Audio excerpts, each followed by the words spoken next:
All right, good evening, everyone. Ladies and gentlemen, esteemed members of the Planning Board and valued community representatives, I welcome you all to this evening's assembly of the Saco Planning Board. As chairman, it is my privilege to convene this gathering dedicated to the thoughtful planning and development of our community. Today, we come together with a shared commitment to shaping the future of our city in a manner that reflects our values, respects our heritage, and fulfills the needs of our residents both now and in the future. Our agenda tonight contains important matters, each requiring our careful consideration, expertise, and collaboration. As we engage in our deliberations, let us remember the profound impact these decisions will have on the lives of all, keeping in mind we're residents like you. It is our duty to maintain transparency, fairness, and inclusivity in our proceedings, ensuring that voices of all are heard and respected. Together, we must embrace the responsibility entrusted to us by our community, working diligently and thoughtfully to chart a course that fosters growth, prosperity, and harmony. With that, I would like to call this meeting of the Tuesday, May 20th, 2025 Saco Planning Board to order. I look forward to the productive discussions and meaningful outcomes that lie ahead. Thank you. With us this evening, myself, Matt Provenzel, the chair of the board, and to my left, board member Jeff Brucho, and to my right, board members Carrie Lynn Lane and Jim Moyer, along with our city staff, Lisa Harmon, our planning compliance manager, and our city planner, Emily Cole Prescott. Our city council liaison, Phil Hatch, is unable to join us this evening, along with a few planning board members, Camille White and Joyce Leary-Clark with excused absences, and Matt DiCiani with an unexcused absence this evening. And with that, we will move to the approval of the review of our May 6th draft meeting minutes.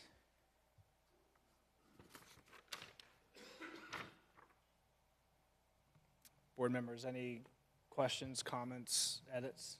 Jeff? Yes, Mr. Chair, I'd like to edit that we correct the absent. We have Carrie Lynn Lane as an excused absence, and I believe it was Camille White because Carrie Lynn was here for that meeting. Yes, thank you. I have the same edit.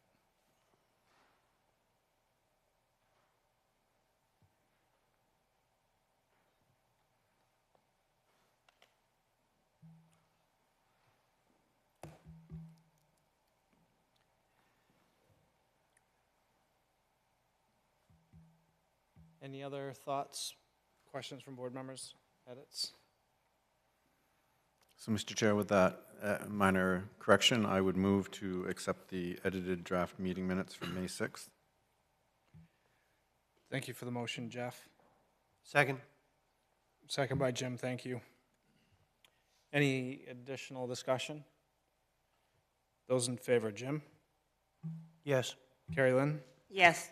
Jeff? Yes. I vote yes as well. Motion passes 4-0. Our next item on our agenda this evening is our public comment period. This is an opportunity for anyone that's with us this evening that would like to speak on any planning-related items. Please come to the podium, state your name and address for the record, and we will collect comments or questions, and we will respond appropriately or as necessary.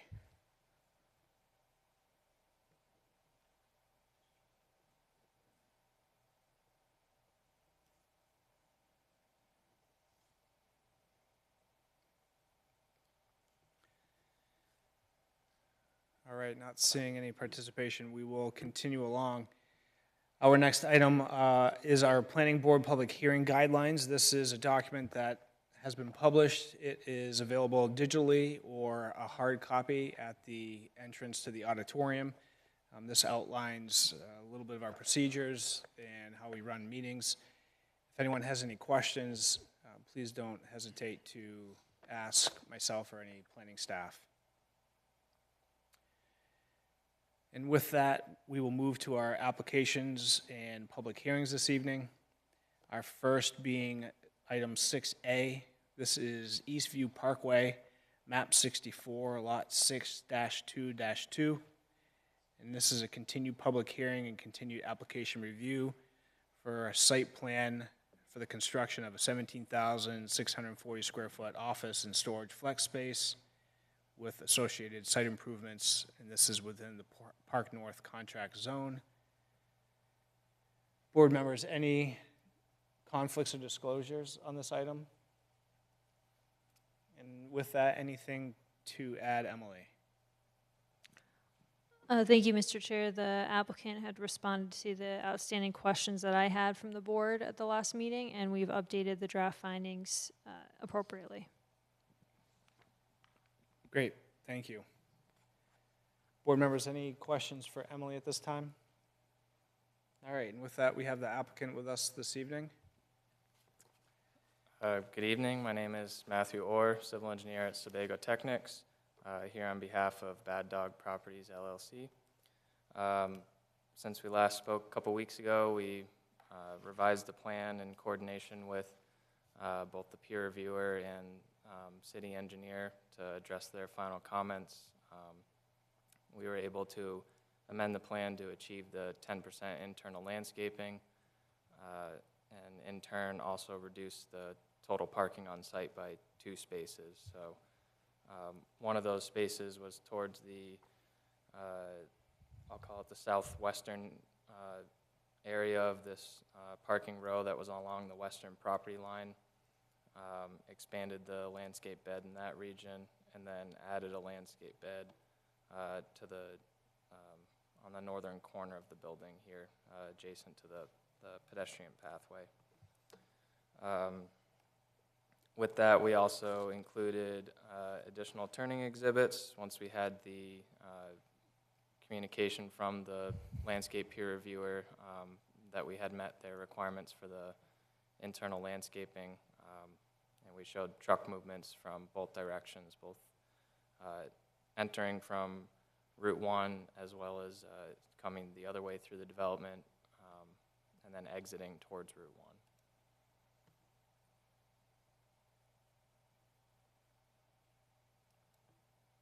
Great. Thank you. Any questions from board members? Jim?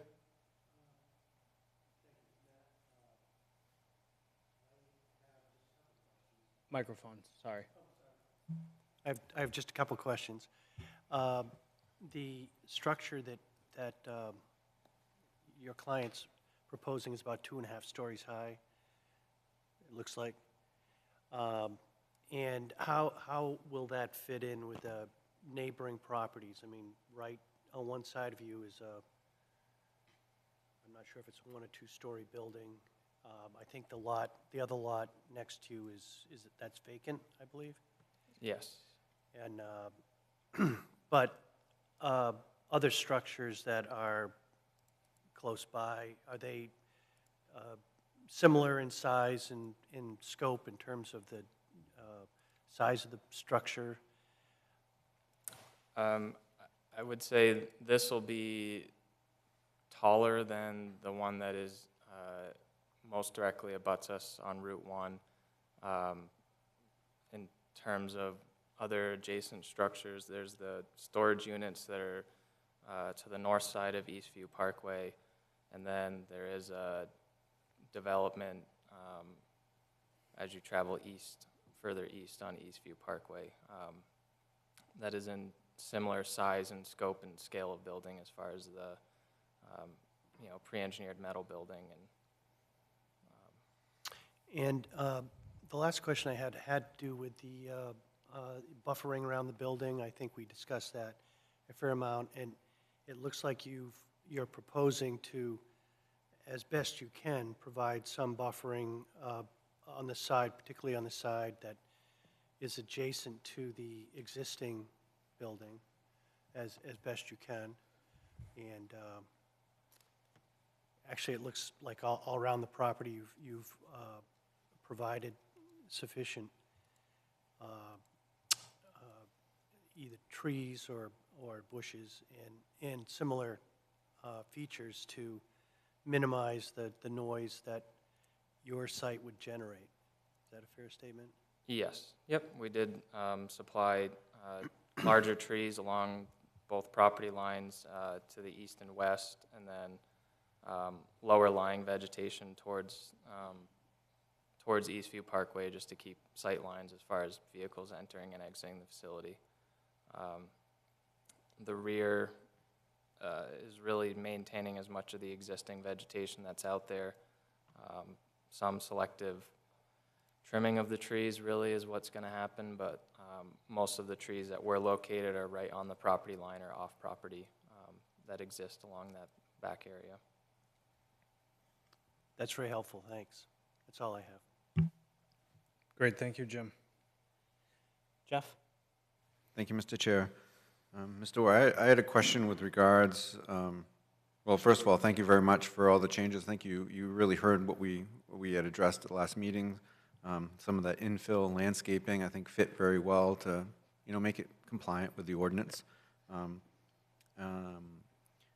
I did have, and I thank you for the 2 turning movements, so we can anticipate that. My question was with regards to the turning movements, though. It doesn't look like, particularly when they're coming from the north, that they're able to make the turns in the curbing, the way I kind of interpret that turning movement plan.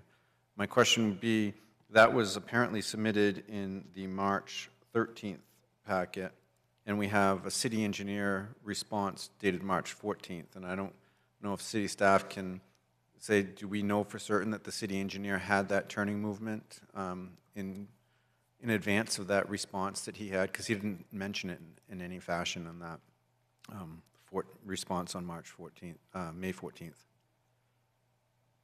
Mr. Chair, would you like me to address that? If you could, sure, thank you. I believe he had that turning movement because it was a previous comment, and he would have added the comment back if it hadn't been addressed.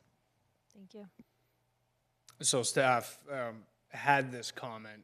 It was just a matter of the graphics from our last meeting. Is that what we're? We had asked for the board had asked for the graphics to be updated, and I know there was a previous comment made, and it would be back on the memo if it wasn't addressed. Okay, thank you. Does that answer your question? I mean, it does. I mean, my interpretation is the way I see the graphic, that it looks like it's kind of hopping on the curb lines or over the curb to make the maneuver. But maybe I'm just misinterpreting it incorrectly. That's why I just wanted to feel if the city engineer had weighed in and felt like it was fine, then I don't think I need to make an issue of it, unless you guys interpret that the same way that I do, that it doesn't make the maneuver within the curb lines. And I think part of that, too, Jeff, which it's hard to pick up with the black and white. So when zooming in here, there's this inner darker line that you see would actually be the outermost edge of the wheel path. This outer line is the overhang of either the front of the truck or the trailer as it swings around. So it's not the wheel path, but it's the overhang of any parts of the body of a vehicle. So the tires themselves are maintained within the curb line, but yes, you will see overhang of the vehicle goes over top of the curb. That answers my question. Then if it's overhang swing, then I'm fine with that. Thank you. Okay, thank you, Jeff.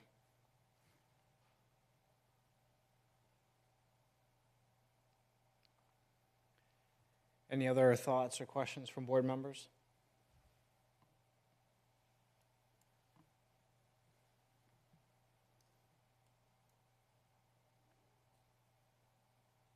Mr. Chair, since this is a continued public hearing, I'll move that we reopen the continued public hearing. I will second. Thank you for the motion, Jim, and the second, Jeff. Any additional discussion on reopening the public hearing on this item?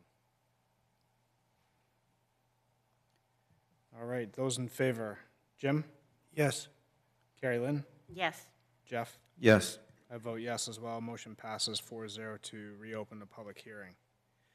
If anyone is with us this evening to speak on this item, please come to the podium and state your name and address for the record. We will collect all comments and then respond at the conclusion.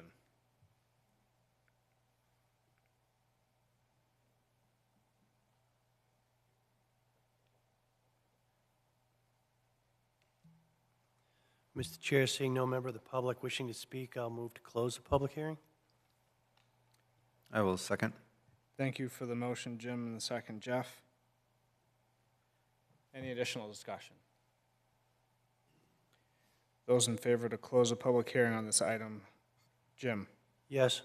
Carrie Lynn, Yes. Jeff. Yes. I vote yes as well. Motion passes 4-0.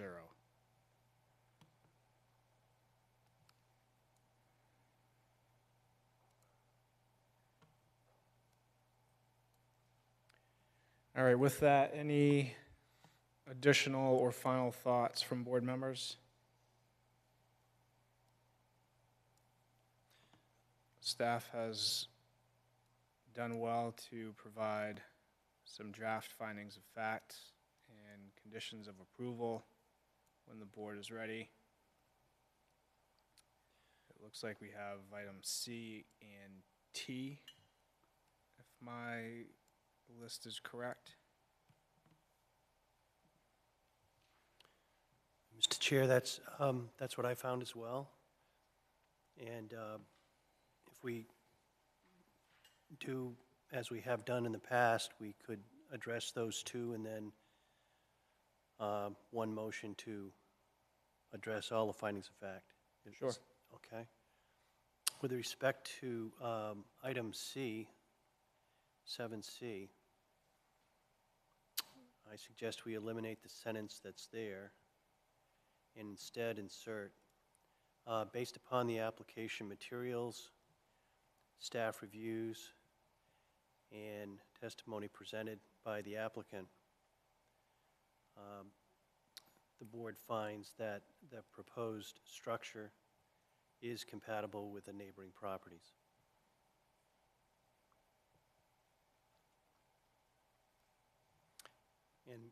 And with respect to item letter T, 7T, the audio-visual buffer, I would eliminate the sentence that's there and instead insert, based upon application materials, testimony, and revisions to the buffering proposed, the board finds this standard is met.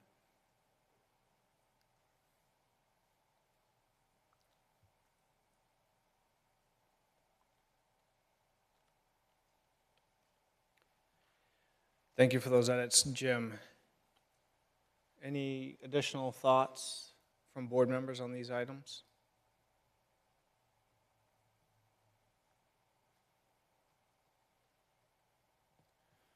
Well then, Mr. Chair, I'll move that we adopt the findings of fact for the Eastview Parkway map 64, lot 6-2-2. I'll second. Thank you for the motion, Jim, and the second, Carrie Lynn. Any additional discussion on accepting the draft findings of fact as edited? All right, those in favor, Jim, Yes. Carrie Lynn, Yes. Jeff. Yes. I vote yes as well. Motion passes 4-0.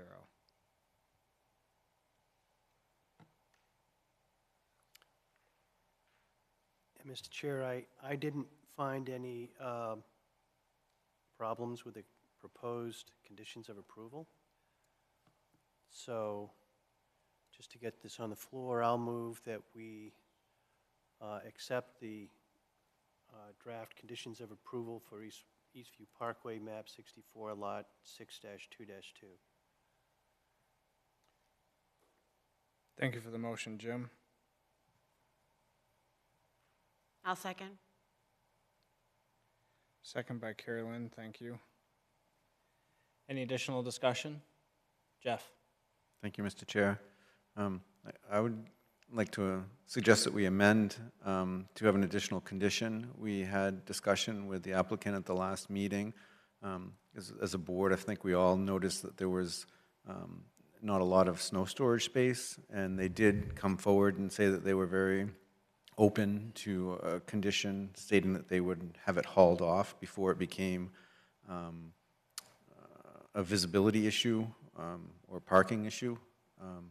So I think it might be important that we capture that as an additional condition of approval. Thank you, Jeff.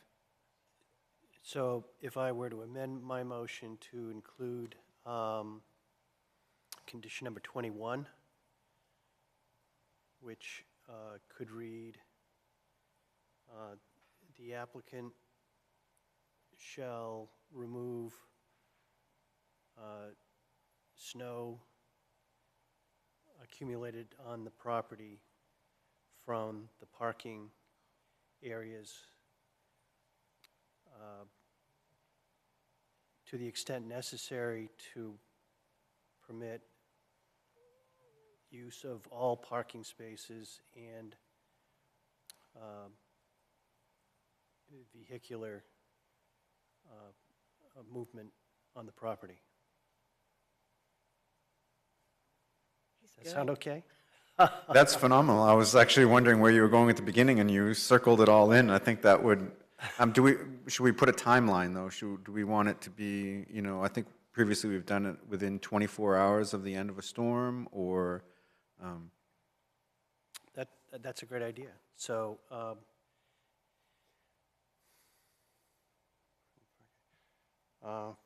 within 24 hours of the end of the snowstorm. Yeah, thank you, Lisa, for typing that. Or is that Emily? Way to go, Emily. Nice.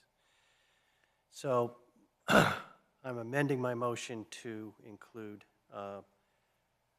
condition number 21. I will second the amendment. However, on the notes, it does say number 22. Now I'll amend my second. You'll second the amended motion. Thank you. Any additional discussion? And for the applicant, any input here? Applicant is content. All right. So motion made, seconded to adopt the conditions of approval with the addition of 21 as discussed and drafted. Those in favor, Jim? Yes. Carrie Lynn? Yes. Jeff? Yes. I vote yes as well. Motion passes 4-0.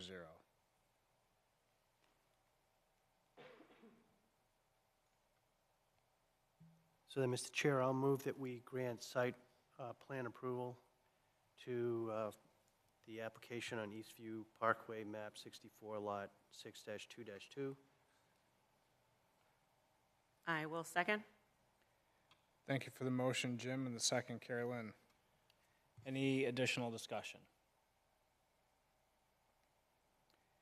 Those in favor, Jim? Yes. Carrie Lynn? Yes. Jeff? Yes. I vote yes as well. Motion passes 4-0. Thank you.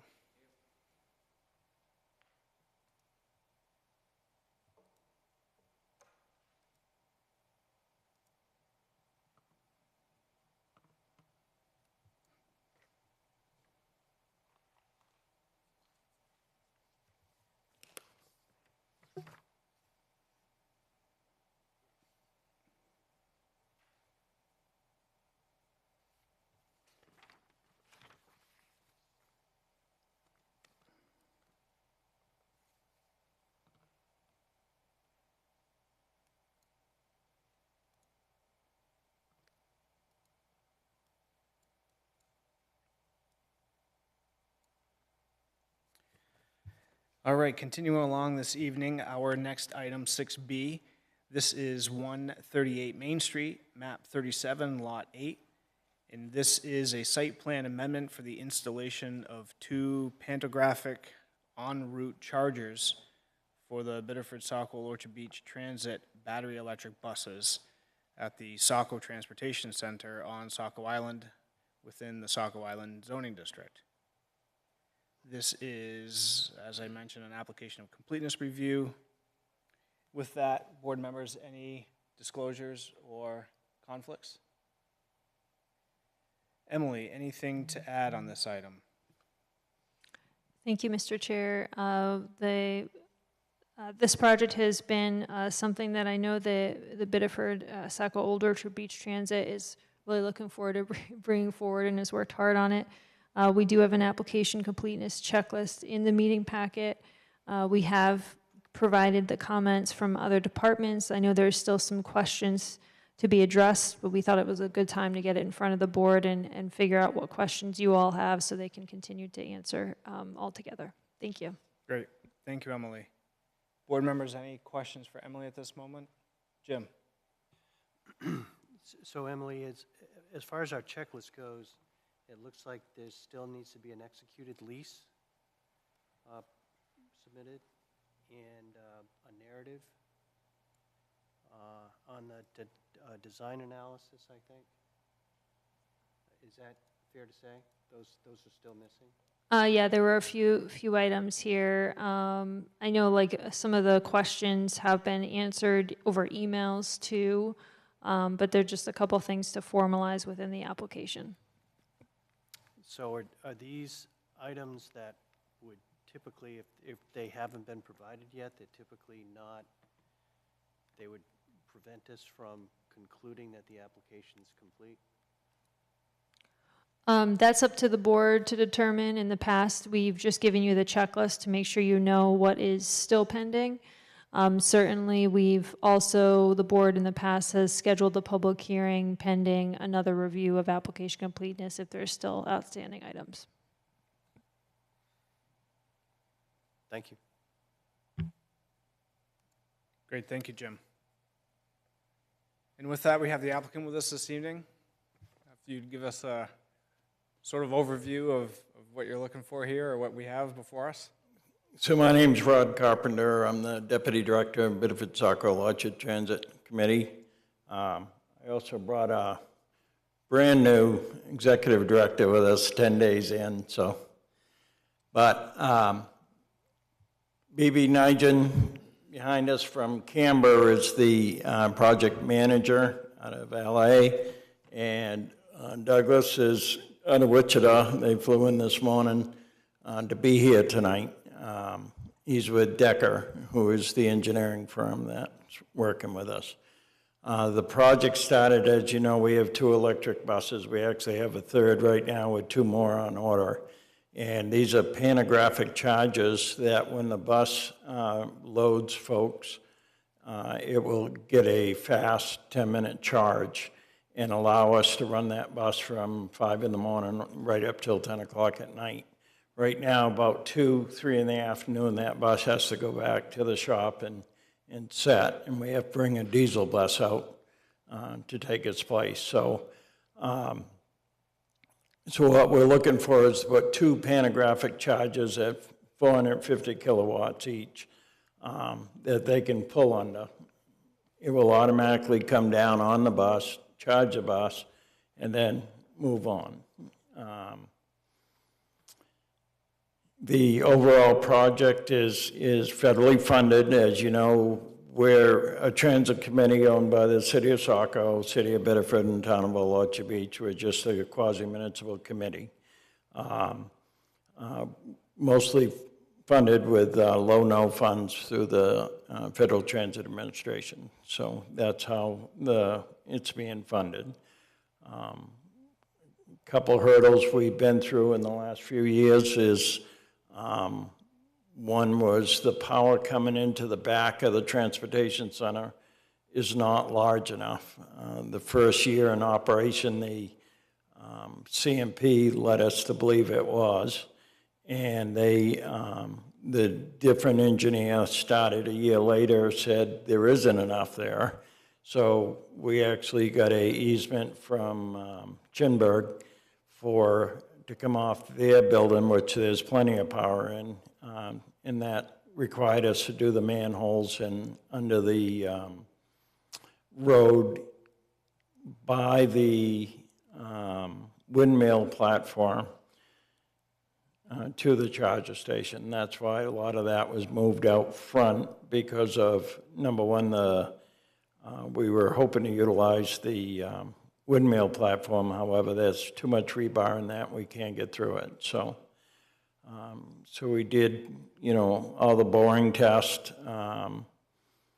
As we know, it's a brownfield. We hired the same company that did the cap for the city of Saco. So,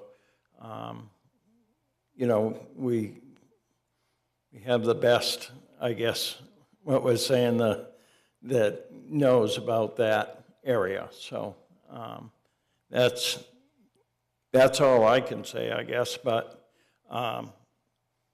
here's a team right here that's doing the hard work. So.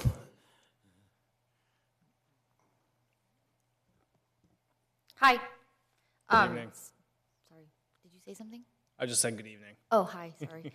So we submitted our proposal and we submitted our project development narratives already. I'm just curious on what else you guys need updates on and all your questions. So we have Doug here from Decker Electric as well too, to just kind of give you guys a rundown and also answer any questions you guys have. Great. Thank you. Jim?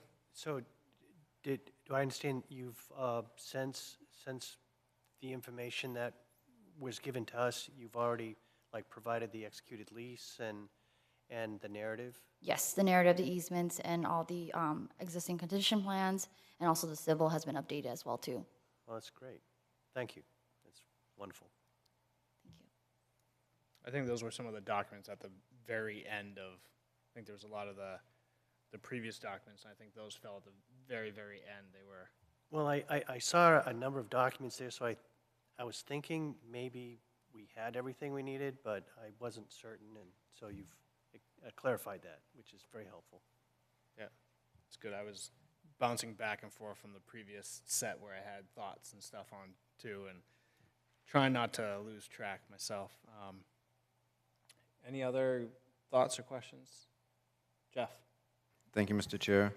I have several, and forgive me because obviously this application packet started several years ago, and the evolution and what I've interpreted as being the most recent in the packet and what you disclosed tonight aren't really jiving either. So it looks like the first plan, as you discussed, was to kind of directional bore underneath the station dock and get over to the existing transformer for the transportation center. And since then, that's ceased. Now you're going out across Gooch Street. The plans that I saw show 4 pantographic parking stations. You indicated that there were 2. And there was a narrative on how that was going to be used when buses pull into 1, 2, 3, and 4, and then exit in reverse fashion. So, I want to get a real good sense of the number of spaces that will be provided for parking, because as you know, there's concern of the number of spaces that the city is required with their contract of Amtrak to provide, as well as how long these buses are going to be here.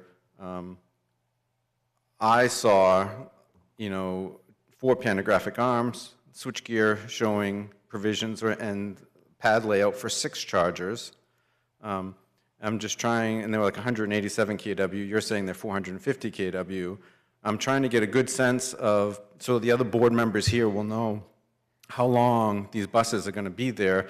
What's the C rate of the bus battery packs, so that we have a real sense, because a 10-minute charge isn't really, in my opinion, going to get you, your 90% charge. There are limiting factors, and can explain to the board members of how the charge rate's going to curve down as we get closer to 90%. So I'd like to, have some more information on truly how many pantographic arms are we talking about, and be clear that the buses do not move when they're under this charger. Oftentimes, pantograph can refer to being able to move while coupled. I think the board members should understand that they're going to be static. And then I also wanted to know more about landscaping. There was, I think, talk about a waiver for part of application completeness to the switch gear that's going to be between Main Street and the parking lot and the railroad tracks. Some of us may appreciate it, but it is going to be very industrial looking, 20 by 20 pad with the transformer pad off to the side. So kind of have were you planning on additional charging capacity in the future. Are the buses going to be here overnight for charging purposes? Will they basically be parked here? Those are kind of the start of some of my questions. So, Yeah, and those are great questions. Jeff, appreciate that. Ultimately, I guess let me address your first question regarding the 6 chargers, right? It shows 6 cabinets. Ultimately, what it ends up being is 2 sets of 3 cabinets in parallel. So they're all 150 kW, 3 of them in parallel that outputs 450 kW to each of these pantographs. There's only 2 pantographs on this, but I think where you referenced the 4 spots on it, on our architectural plans, that's the 4 spaces that we have designated and in our narrative of where they're going to be and which ones are going to be parking first and which ones are going to be leaving first. And so that's the 4, 3, 2, 1 setup. Ultimately, the pantographs are just in locations 2 and 1 for the charging. 10 minutes is a rough 10 to 15. Ultimately, with EV batteries, your charge rate, you want to be anywhere from like 20% up to 80%. That's where your sweet spot is in charging. Anything above that, it takes basically the same amount of time to get from 20 to 80 as it does to get from 80 to 100. And so these are en route. The purpose of them are to pull up. The pantograph will then lower, make contact with the bus, and then charge during the period of loading, and then leave once the loading is complete. There's a lot of questions thrown at me, so I hope I got most of them. Landscaping? Yeah. Just to add that, landscaping, we're talking about a fenced-in area with some type of bush or trees. My suggestion was on the inside of the fence, so that way you didn't have folks sleeping around there. That they would be on the inside of the fence, so when you looked at it, you were looking at trees with a green wire fence that would kind of blend in to make it, you know, aesthetically nice, but yet not cause other problems down the road. As far as the 4 positions of the buses, they're the same 4 that we're utilizing right now. Our buses don't back up. They all come in at pretty much the same time. Depending on traffic, they may be delayed, but the bus always pulls forward. Our buses don't back up. They always pull forward. So the first electric bus would pull into the forward spot with the charger, and the second one would grab the last one. Parking spots, you would lose absolutely 0. We are not taking any more parking spots than we currently have now.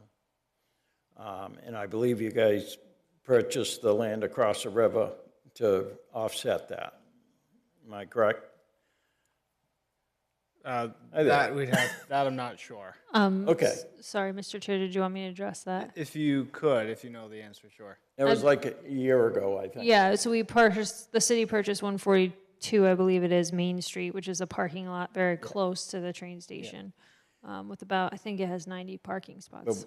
But we're not taking any additional spots of what we have right now and what we've had.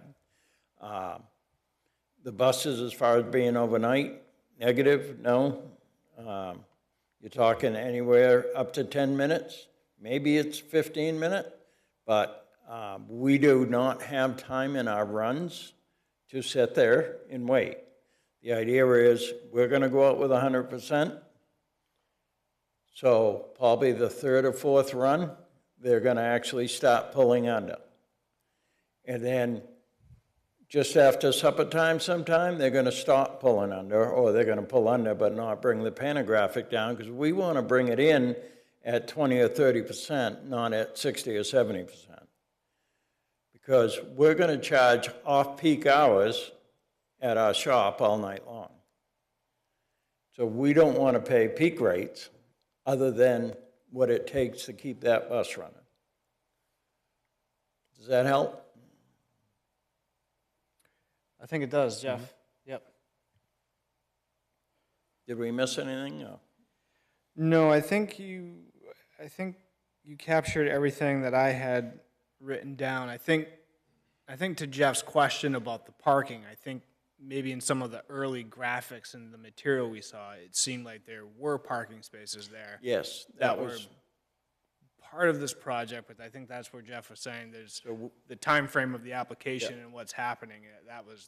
That made it confusing a little bit, I think. I think it was it 2021, we actually filed the first application, and we had just started the Pulse.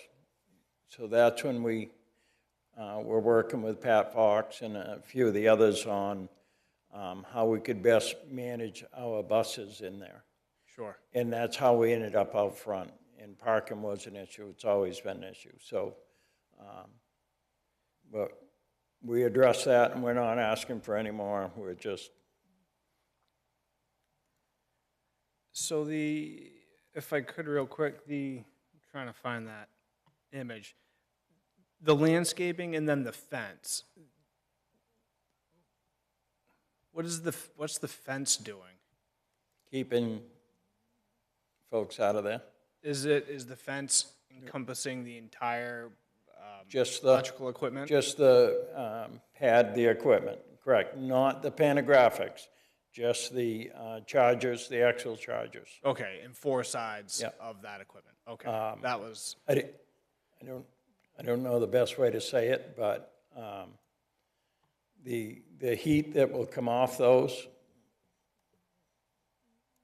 will keep people warm in the wintertime. And we want to be able to secure that area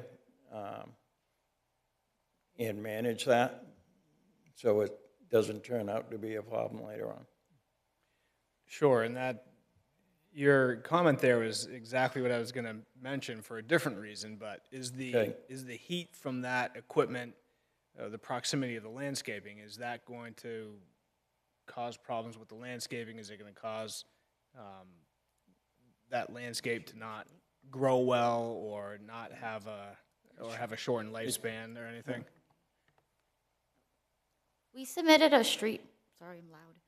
We submitted a street rendering to show you guys how it would look like from the street view. But no, the temperature should not cause anything. Okay, I found it there. So we have landscaping 3 sides and we have fence 4 sides. Okay. Thank you. Any other thoughts, Jeff? I think it's, he brings up a good point about sheltering from possible transient use, about wanting heat. You got to keep in mind it's a very difficult line to walk because they have maintaining clearances around that equipment for ventilation and for access, safe access for servicing. So I guess for Decker, you guys will have some sort of an externally operable emergency disconnect for first responders outside that fence line? That's part of our site plans, yes. There's a disconnect on all the switches and all the transformers as well.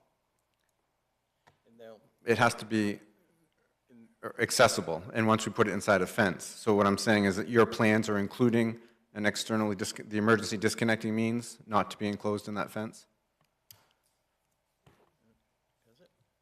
I do not believe so at this time, and that's a great question.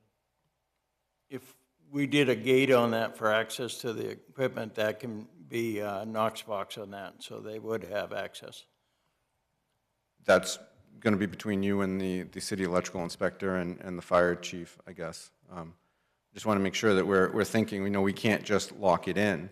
There are very strict requirements about this. Absolutely. We can provide some basis of provisions, maybe not an operable handle per se, but a shunt trip interlock system that can allow for interruption of power as needed by the fire department and whomever else needs to be.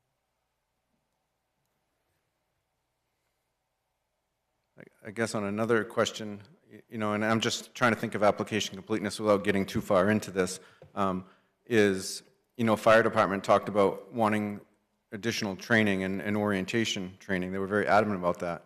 Has any of those discussions involved containment if there is a fire? What do we do about all the runoff that is essentially going to go right into the river? I mean, we don't have a great fire suppression system for EV batteries that are failing, other than kind of douse and let them burn themselves out, which means all of those chemicals are going into the river. Has there been any talk about containment and what might be able to be done for storm drains along that curb line in the event of a catastrophic failure? There has not, but there is no batteries involved here. This is just electrical chargers, and that's it. The buses themselves have the battery packs on them. Correct, and they're running now. The majority of the time when they And fail and the is, fire department's been trained on them. I actually sponsored a whole day of training for all the area fire departments. I guess my question was, has anybody from city staff inquired about what happens in the event that one of the vehicles fails during charging? Environmental concerns about runoff. That's one of our review criteria, is possible sources of contamination. And what would the emergency action plan be? It's going to be beyond us, but that discussion should be had from our department heads and brought back, reported back in a memo, I believe. Also, each bus has a fire suppression, dry powder fire suppression on the bus. So that goes off with dry powder, so they're not actually putting water on it. Okay, so that's a big piece. That's a big piece of the puzzle. Sure. Okay. And you're thinking, Jeff, just specifically an event during a charge scenario. Yes, typically in the industry, most of the time the failures occurs during charging. A lot of communities have been very proactive about not keeping their electric vehicles or electric buses near most of the fleet. They want them away so that if there's a fire, in this particular case, we just happen to be on York Hill, which is surrounded by the two channels of the river, right? That runoff has to go somewhere. It's going to be the river. Versus maybe in another location that might have the ability to contain it for post-event pickup. Sure. Perhaps we could ask Emily to see if we can get the deputy fire chief to maybe give us some comments and how they would respond to an event like that and give us some sort of insight.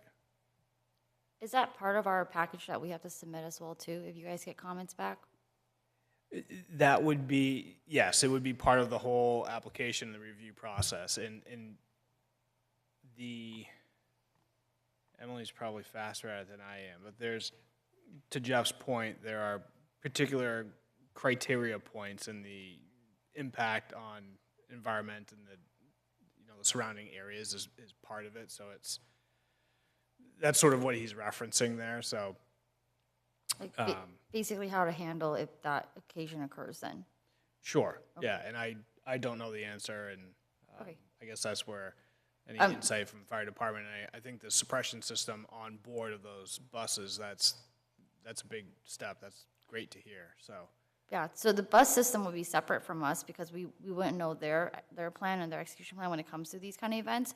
But for the chargers, we do provide a commissioning plan to you guys at the end of the installation where the manufacturer and our team will come on board to basically give you guys a full training on how to operate these chargers and how to handle them safely. That's all part of the project proposal package, so just FYI. okay, great. Thank you.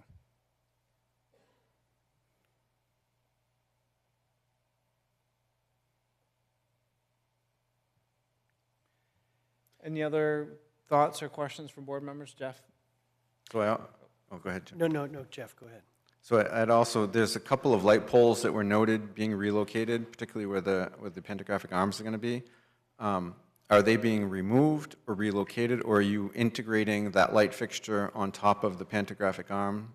So just getting towards if a light plan is going to be required, because now we're modifying locations of lighting. We need to make sure that we're meeting our city ordinances with what's replaced and light trespass. Absolutely.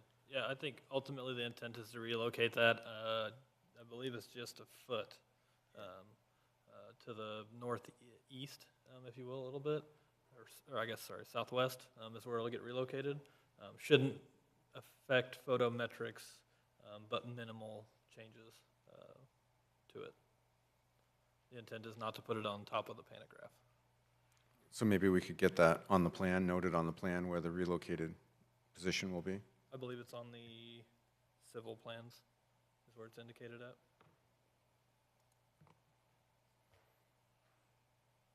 It's an enlarged portion of that where it shows the southernmost pantograph, northernmost pantograph.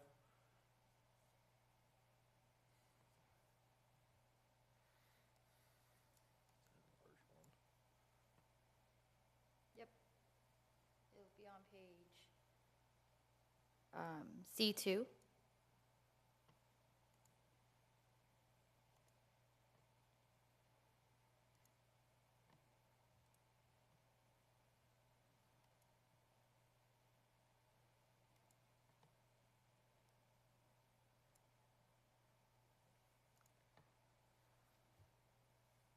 It's also noted on C3, just outside the sidewalk.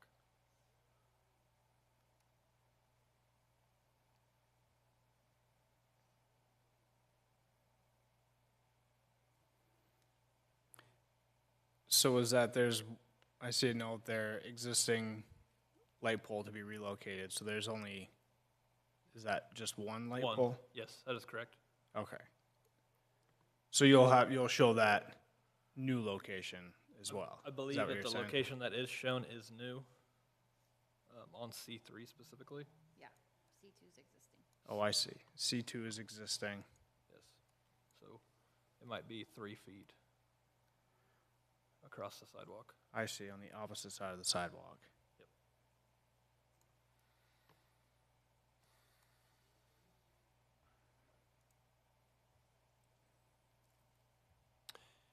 Looks like it's right across the sidewalk. Okay. Any other thoughts or questions? Jim? I'm just looking at the 4 requested waivers. One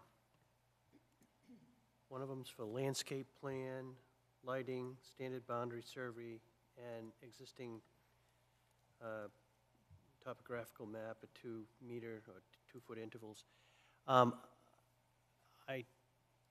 don't know if, do we need a landscape plan waiver? Because if I look at the street view rendering that was submitted, I mean, that's essentially all the landscaping they're going to be doing, and for this very particular project. So I don't know that we need a waiver for that, but I think that condition has been met in terms of providing information as to what the landscaping is going to look like around those chargers. So if we can accept that rendering as a landscape plan, then I would move to grant the waivers for the other 3. So lighting under 179-4.03M, standard boundary survey 179-4.03A, and the existing topographical information under 179-403E.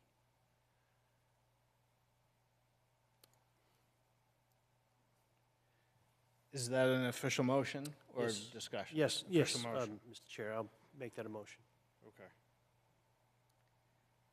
So, I will second.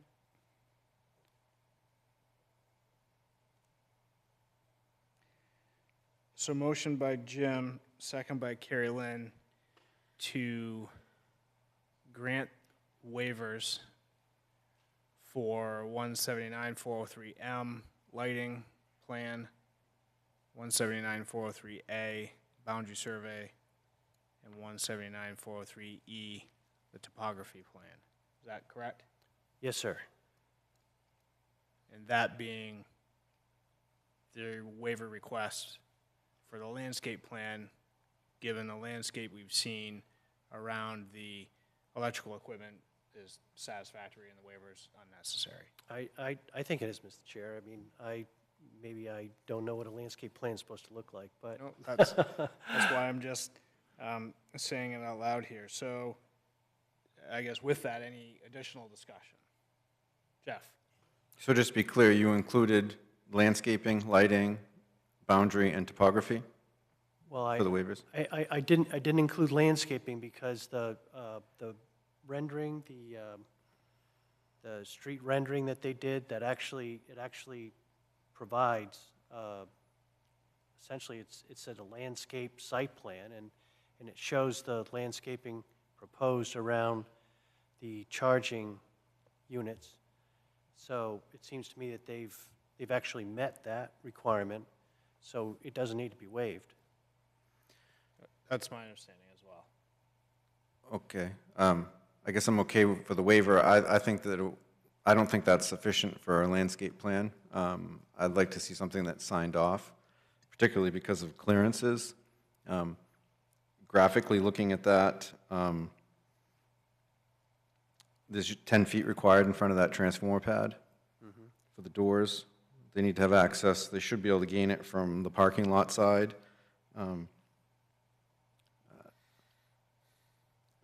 I think it'd be really appropriate that, you know, especially where the vegetation is going to be inside a fence line, depending how big it's going to grow, having review from a landscape architect who maybe can be schooled on the required clearances between our electrical inspector, it would be very important, because as that tree grows up, landscapers oftentimes crowd the utility equipment, and it's prohibited in most CMP standards particularly. So I want to be very cautious. You know, this whole Factory Island location, we kind of have the tombstone of a big faux pas for the city with the windmill. He mentioned the concrete buttress that we have to go around. And it's great to want to move towards the new stuff, but let's remember this is the gateway to our community, right? Let's make sure that it's what you envision it or what you really think it's going to be. These are going to be pretty massive arms structures. And I granted they went out and they did find a Victorian or kind of a classic look pole, but the actual collector is a pretty massive unit hanging up there. Just maybe a site walk is in order so the board can go on. So I think you're on the same page, that I guess I am. So we're saying that the waiver is not required. So we have a plan, and it would be reviewed by the third-party reviewer. And we have some information, we can ask more questions on it. So is that, I guess I agree with you. Okay. But I think if we granted the waiver, then we might feel like we lose a little bit of that conversation. So I think. Correct. So as it's worded, where we're waiving lighting, topography, and boundary survey, I'm fine with that motion, and I would support that. Yeah. But I think we need further review on landscaping plan. But something has been provided, so we could view it complete. Yes. And I just want to thank you, Jeff, and for helping me understand better the differences between what this is and what a landscape plan would normally be, because that's very helpful. I didn't appreciate all that, so. Great. Any additional discussion? All right. Those in favor of granting the waivers as discussed? Jim? Yes. Carrie Lynn? Yes. Jeff? Yes. I vote yes as well. Motion passes 4-0. So, Mr. Chair, I'll move that we find the application complete. I will second. All right, thank you for the motion, Jim, and the second, Jeff. Any additional discussion?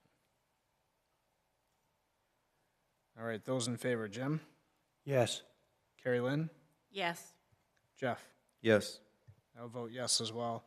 Motion passes 4-0 to find the application complete. Mr. Chair, I'll move that we schedule a public hearing for June 3rd. Excuse me, this was from the May 6th memo, so could you please make that the 17th? Thank you. Yes, ma'am. So, move to schedule a public hearing for June 17th. I will second. Thank you for the motion, Jim, and the second, Jeff.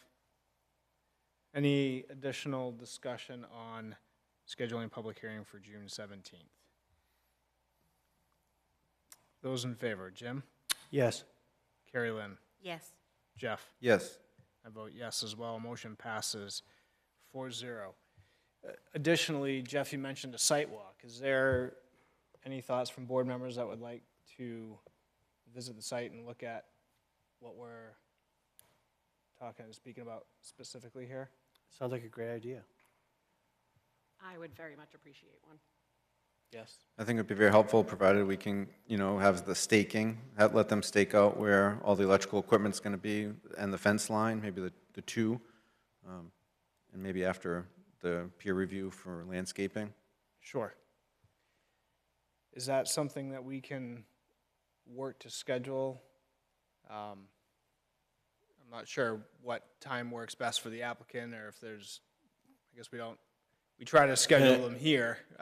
Can right it be now. done on the same day? These folks are traveling across the country to get here. Sure, yeah, if the intent is to be here for the 17th, yeah, we do that. We prefer site walks prior to our meetings. We'll come to our meeting and we'll provide a debrief of that site walk, and then we continue with the application, the public hearing. So if that works for you folks, that would be great.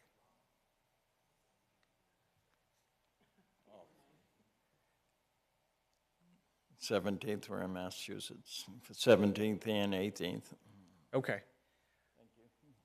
No, that's good to know. So with that, we should adjust the public hearing date, if possible. It sounds like that is the case. We just will not make the notice date for June 3rd. We've already noticed for June 3rd. Okay. So the next date would be July 1.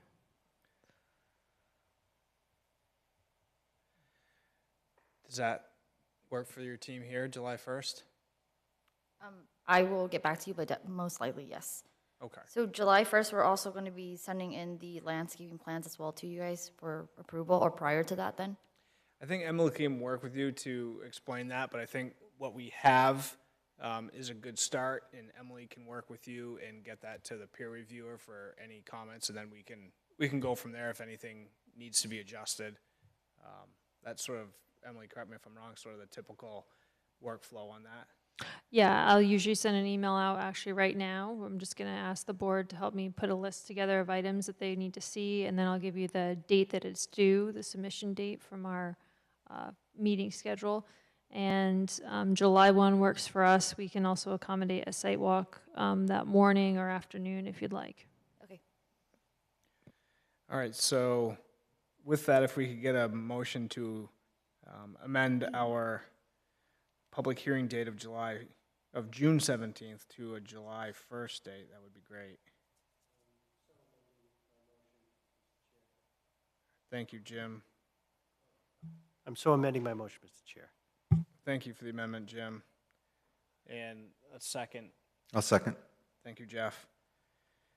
So with that, an amended motion for a July 1st public hearing. Those in favor, Jim? Yes. Carrie Lynn? Yes. Jeff? Yes. I vote yes as well, so motion passes 4-0. And then with that, we will pencil in a site walk on July 1st as well. Board members, earlier in the day, later in the day, I know, Carrie Lynn, it's difficult. Nope, my child is graduating, so On 8 July 1st. a.m.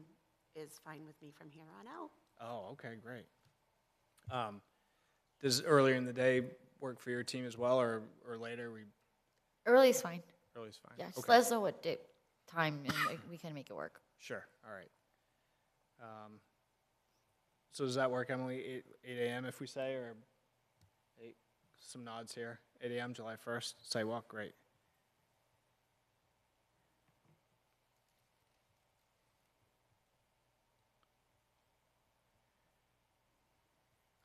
All right, and then our final piece, board members, any additional questions, thoughts, comments for the applicant here for our site walk 1 and then our public hearing? We had a lot of good answers today. Anything additional from board members that we're looking for? Jeff? I just would like to kind of reiterate, just so they can be as expeditious where they have to travel and they're going to do a landscape plan, is that Emily could possibly get, I think it'd be important to tie codes with the electrical inspector in for your emergency disconnect, and to kind of get some letter to our peer review of the landscape, of the clearances that'll be required around the electrical equipment structure, so that they can use their expertise on how the selection of plants that are chosen are going to mature, so that we don't have a plant that grows in 5 years, we have to cut it down or cut half of it off, so that it will always have an aesthetic appeal. It'd be important. Thank you. Sure, thank you. Any other thoughts from board members? All right, any questions for us? No, All right, great. We will see you July 1st then. thank you. Thank you very much.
All right, our next item on the agenda this evening is item 6C. This is 800 Portland Road, map 59, lot 1, and this is a proposal for a 49 residential condominium unit project with 3,000 square feet of commercial building space.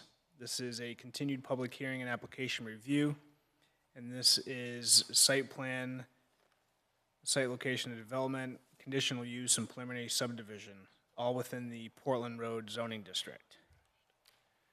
Board members, any disclosures or conflicts on this item? And with that, Emily, anything to add beyond our packet here? I did have a conversation with the applicant's engineer, and I believe Caleb will have some updates for you this evening. Thank you. Okay, great, thank you. And with us, we have the applicant. And if you'd like to give us an update, that'd be great. Yes, hi, good evening, Mr. Chairman, members of the board. My name is Caleb Barassa, engineer with Goral Palmer. I'm happy to be back before you all here and provide an update. And so I'll preface my conversation here with, we have within the packet the draft findings of fact and conditions of approval here. So I might request that the board consider after our discussion here shortly granting, accepting those conditions and findings of fact, and then granting or taking a vote on the preliminary approval for us this evening.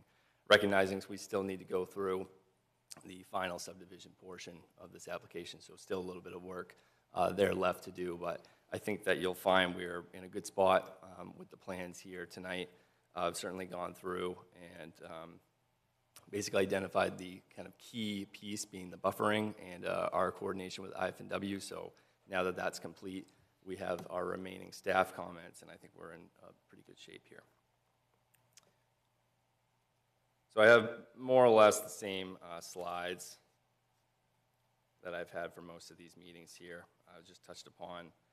We were last before you in April here and had taken some time we've been waiting for.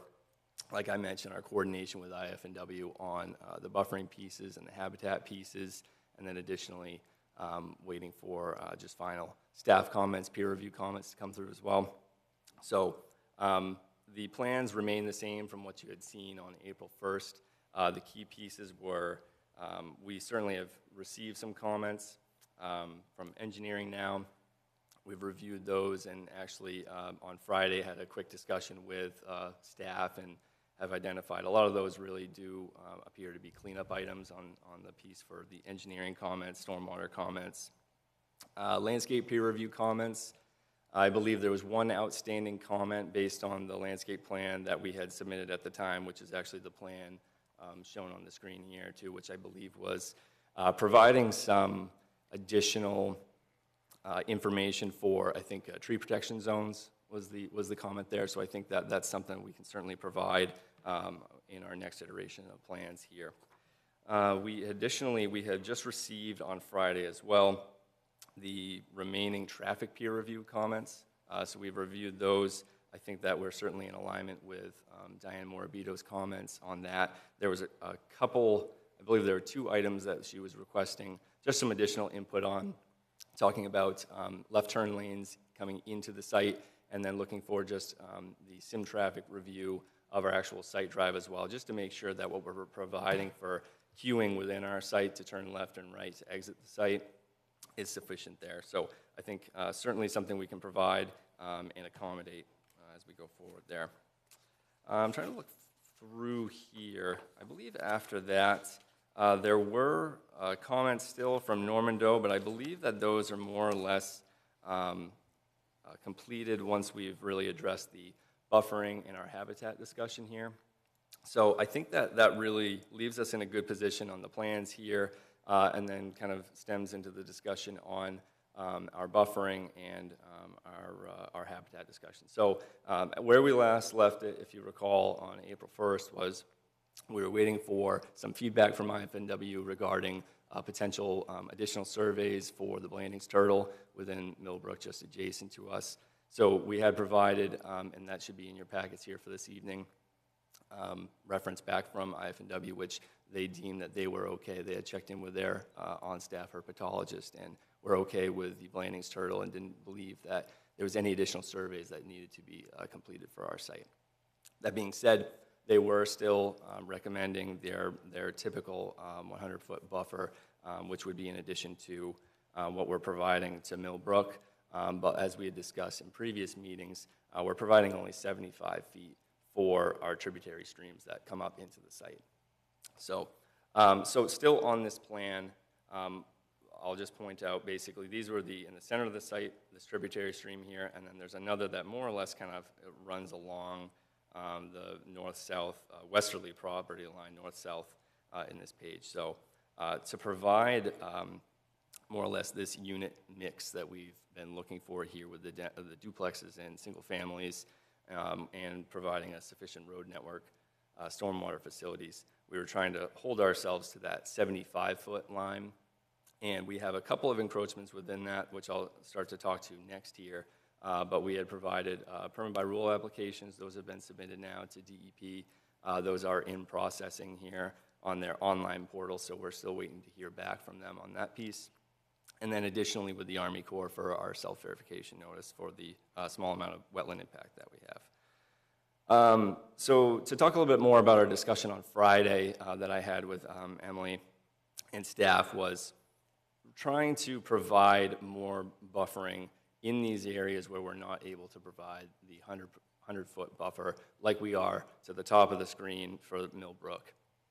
For us, one, as we've talked at length before, this first front pod for the project is located, the majority of it is located within an existing developed area that's currently lawn out there now, and I recognize you know, a lot has changed since we had our site walk and we had snow up above our knees, but so much of that has been carefully placed, and what you see on the plan has been carefully placed to locate those within those existing areas.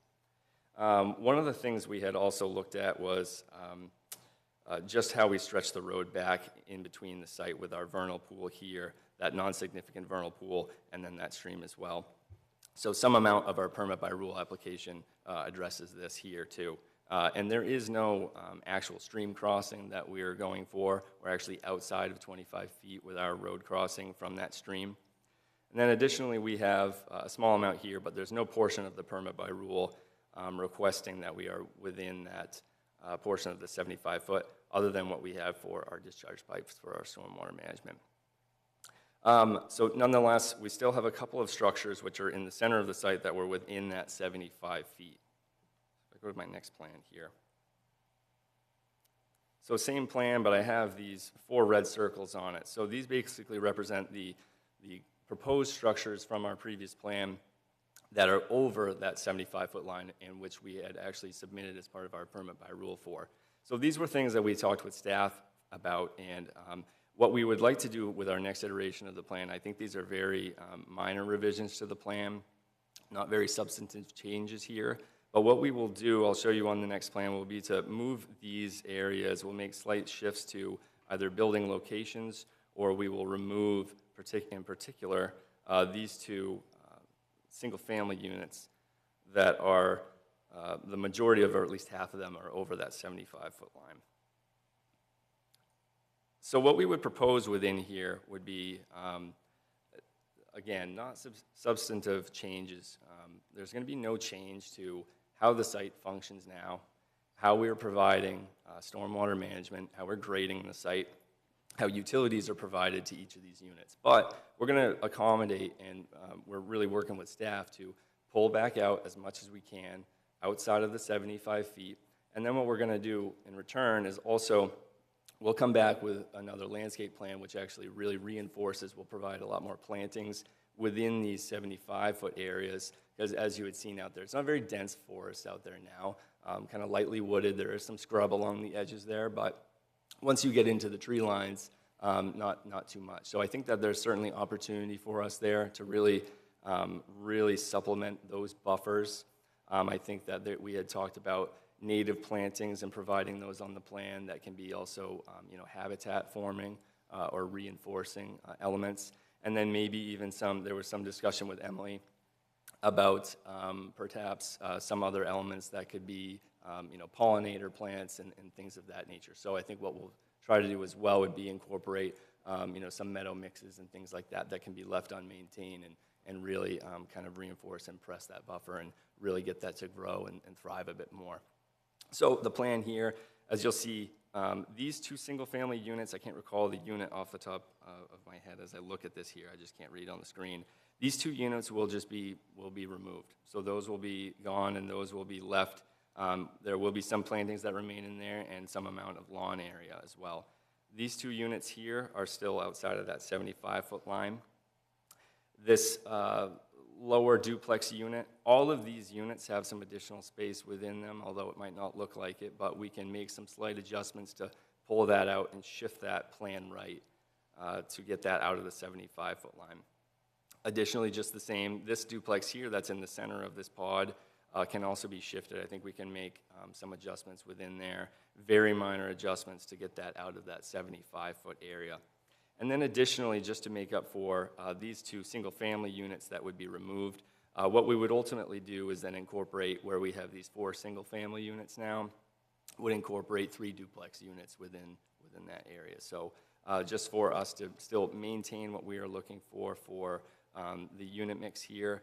I know it's still going away from what we wanted, which is a little bit more diversity between the duplex units and the single-family units, but I think that would be certainly a fair trade-off for us here. We'll be condensing the plan a bit more, pulling a bit more further away from these natural resources, and then coming back to you with a landscape plan that will really be supplementing that buffer that is there now.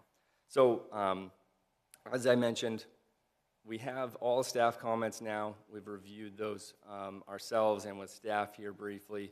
I think that we certainly have just a little bit more to go.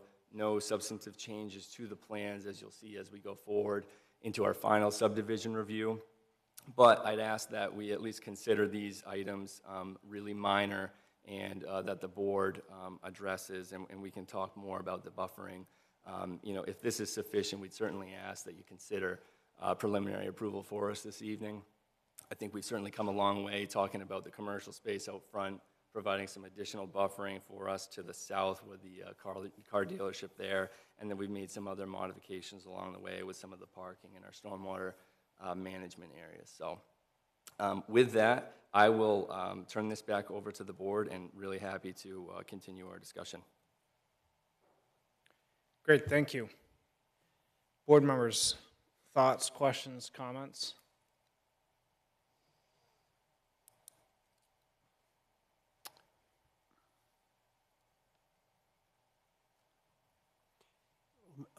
Mr. Chair, well, Caleb, I appreciate your optimism and all the hard work you put into this, because it's clearly, you know, you've tried to adjust things to make this site work, and you've worked very closely with the staff, which we all appreciate. One thing that worries me, though, is, well, there are two things that worry me. One is that I don't know that we can grant approval tonight, because the final plan that you're going to use, we haven't actually seen that yet, although you're telling us what it's going to look like. The second thing that has me a little troubled is I started counting through all the different findings of fact that we're going to have to corral to vote for preliminary approval. I'm counting over 20 or 23 different facts we're going to have to work through, which could take us the whole night. So I think I would like to see the final package, and hopefully, with the help of our staff, get some of those unclear findings of fact knocked down to no more than half dozen if possible, and then that would give us something better to work with. I don't know how the rest of the board feels about it, but that was just my take initially. Thank you, Jim, for your comments. Any other thoughts from board members? Jeff? I want to, commend you for, as Jim pointed out, working through and presenting a plan, very detailed, very, very thoughtful, and I still haven't, I don't feel like I've been, the burden of the applicant, with concerns about the buffering, audio-visual buffering from the neighboring car dealerships is very troubling to me, as well as trying to maximize our goals for the environmental protection of the brook. Staff has been calling out for a greater buffer than the 75 feet, and I think that we really need to do that as a board. We need to start really standing up and saying, hey, yes, there's need for housing, but we need to be doing it responsibly. We can't just be going in it, and it's very difficult because you have a great proposal before us that, the density, there's a lot of city goals here. To me, it's just the location is too challenging. You're trying to, we're all trying to do this balance, right? You have a client who wants to squeeze as much in as they can, and we're trying to observe and watch that. And for me, this density and compatibility in that area still doesn't work. I don't know how, and I get it, it's going to be kind of the burden on the purchasers.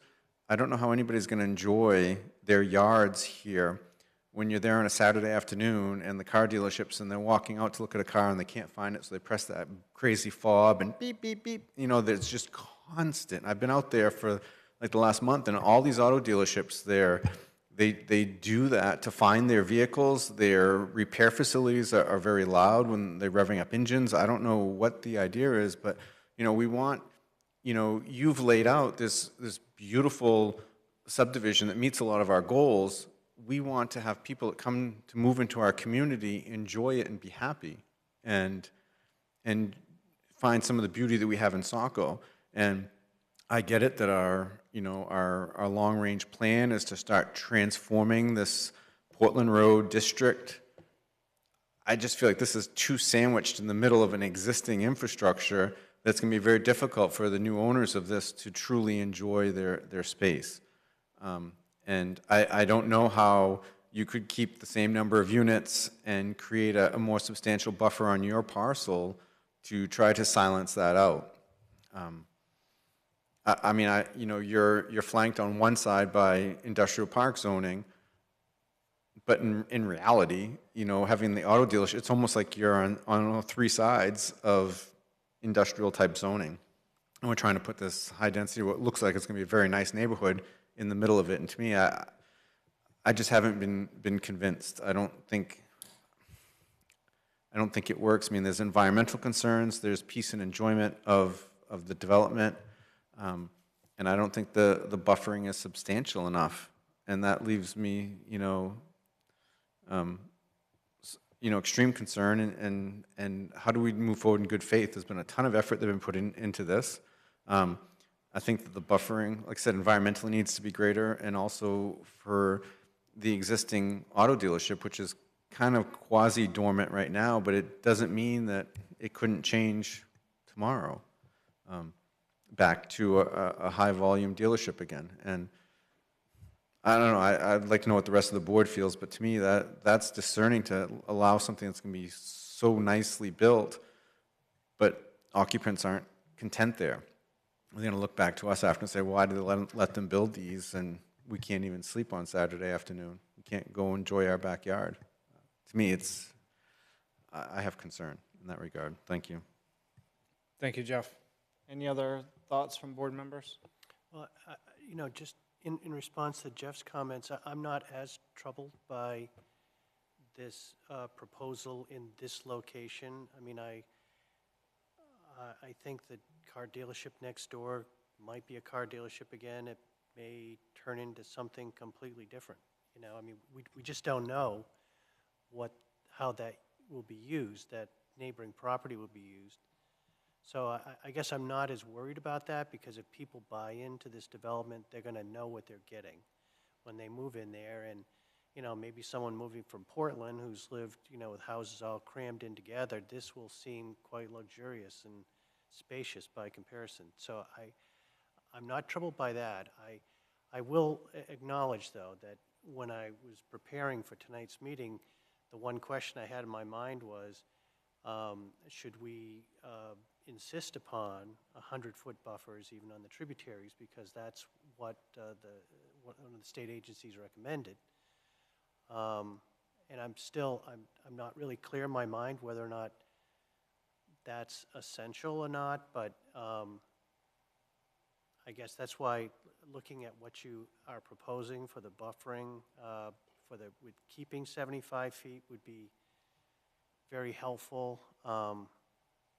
Although perhaps, Caleb, you could just address what would happen to this proposal if we followed the state's recommendation and insisted upon 100 feet on even the tributary area.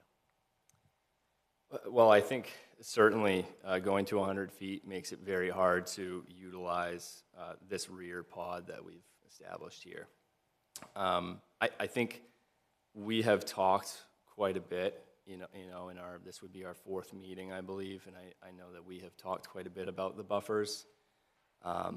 We've certainly stated our case with the 75 feet, and I think that where we've finally wound up with, for final coordination with IF&W, talking with staff, we've come to this point. I think that to really rearrange everything and change it all, I think that it would be hard to get this scope in here, certainly, to do that. We're trying to meet in the middle here and provide something and really understand, okay, so what really is the point of that buffer, and what will it provide, especially if it doesn't have perhaps good habitat already, good ground cover, good vegetation within it. So I think that is also a good idea in a way for us to kind of meet those needs. And I drew this on, obviously, crudely, but I think the idea would be that we would really revisit much of these areas. So I find that to be a pretty good tactic when we're looking at something like Millbrook in here that's been pretty developed around in this area, certainly.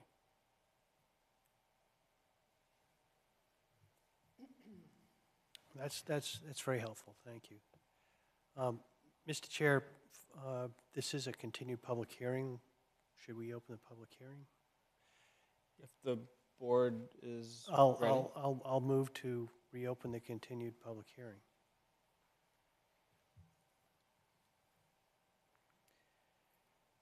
Motion by Jim to reopen the public hearing.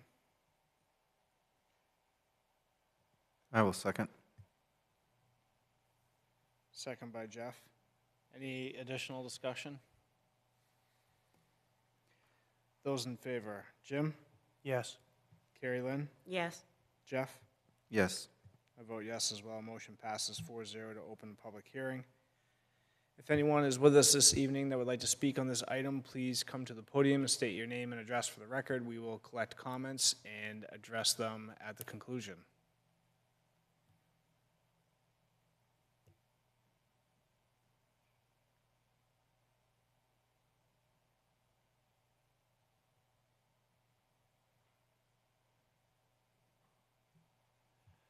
Mr. Chair, seeing no one from the public who wishes to speak,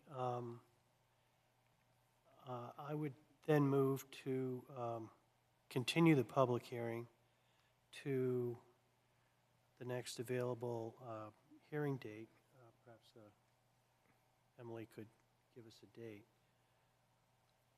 June 3rd. June 3rd. And hopefully, by June 3rd, we could also have the staff assist us with draft findings of fact so that we could narrow those down and then actually vote on the proposal. So motion by Jim to continue public hearing to June 3rd. I'll second. Second by Carrie Lynn. Discussion. Jeff? Thank you, Mr. Chair. I mean, we could continue, and I'd rather not close, but the fact is that there are 20-something items that we really need to work through in detail.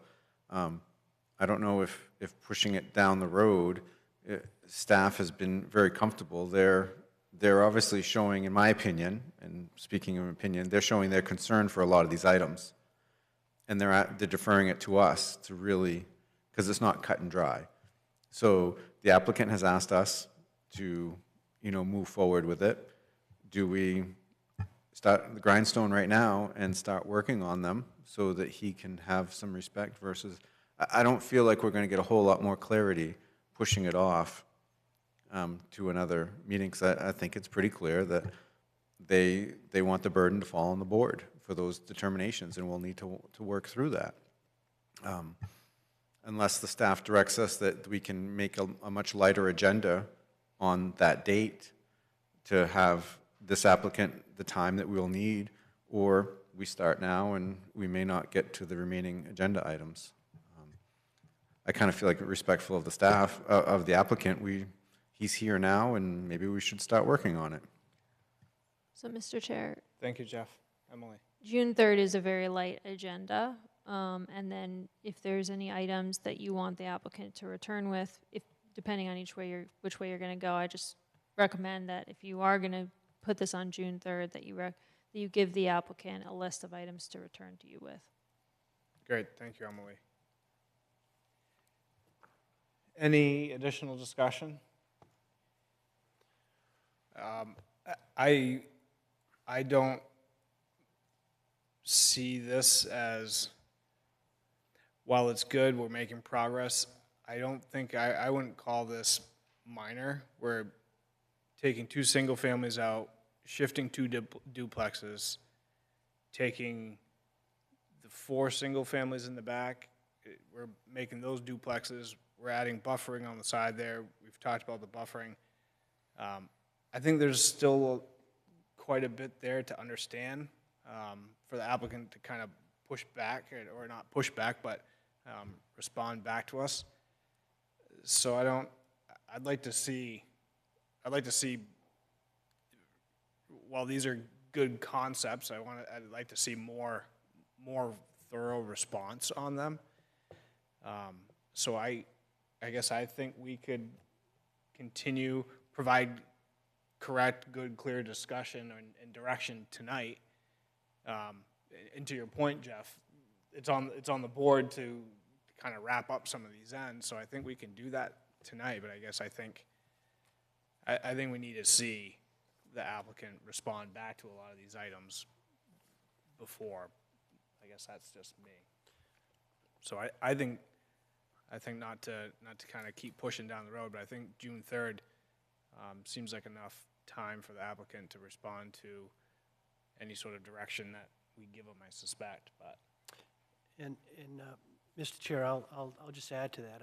I mean, I would like to see a final plan that we're going to vote on. And when I was, as an example for some of the findings of fact that, you know, it would seem like they should not be controversial under the draft findings of fact, under preliminary subdivision review, J, financial and technical capacity.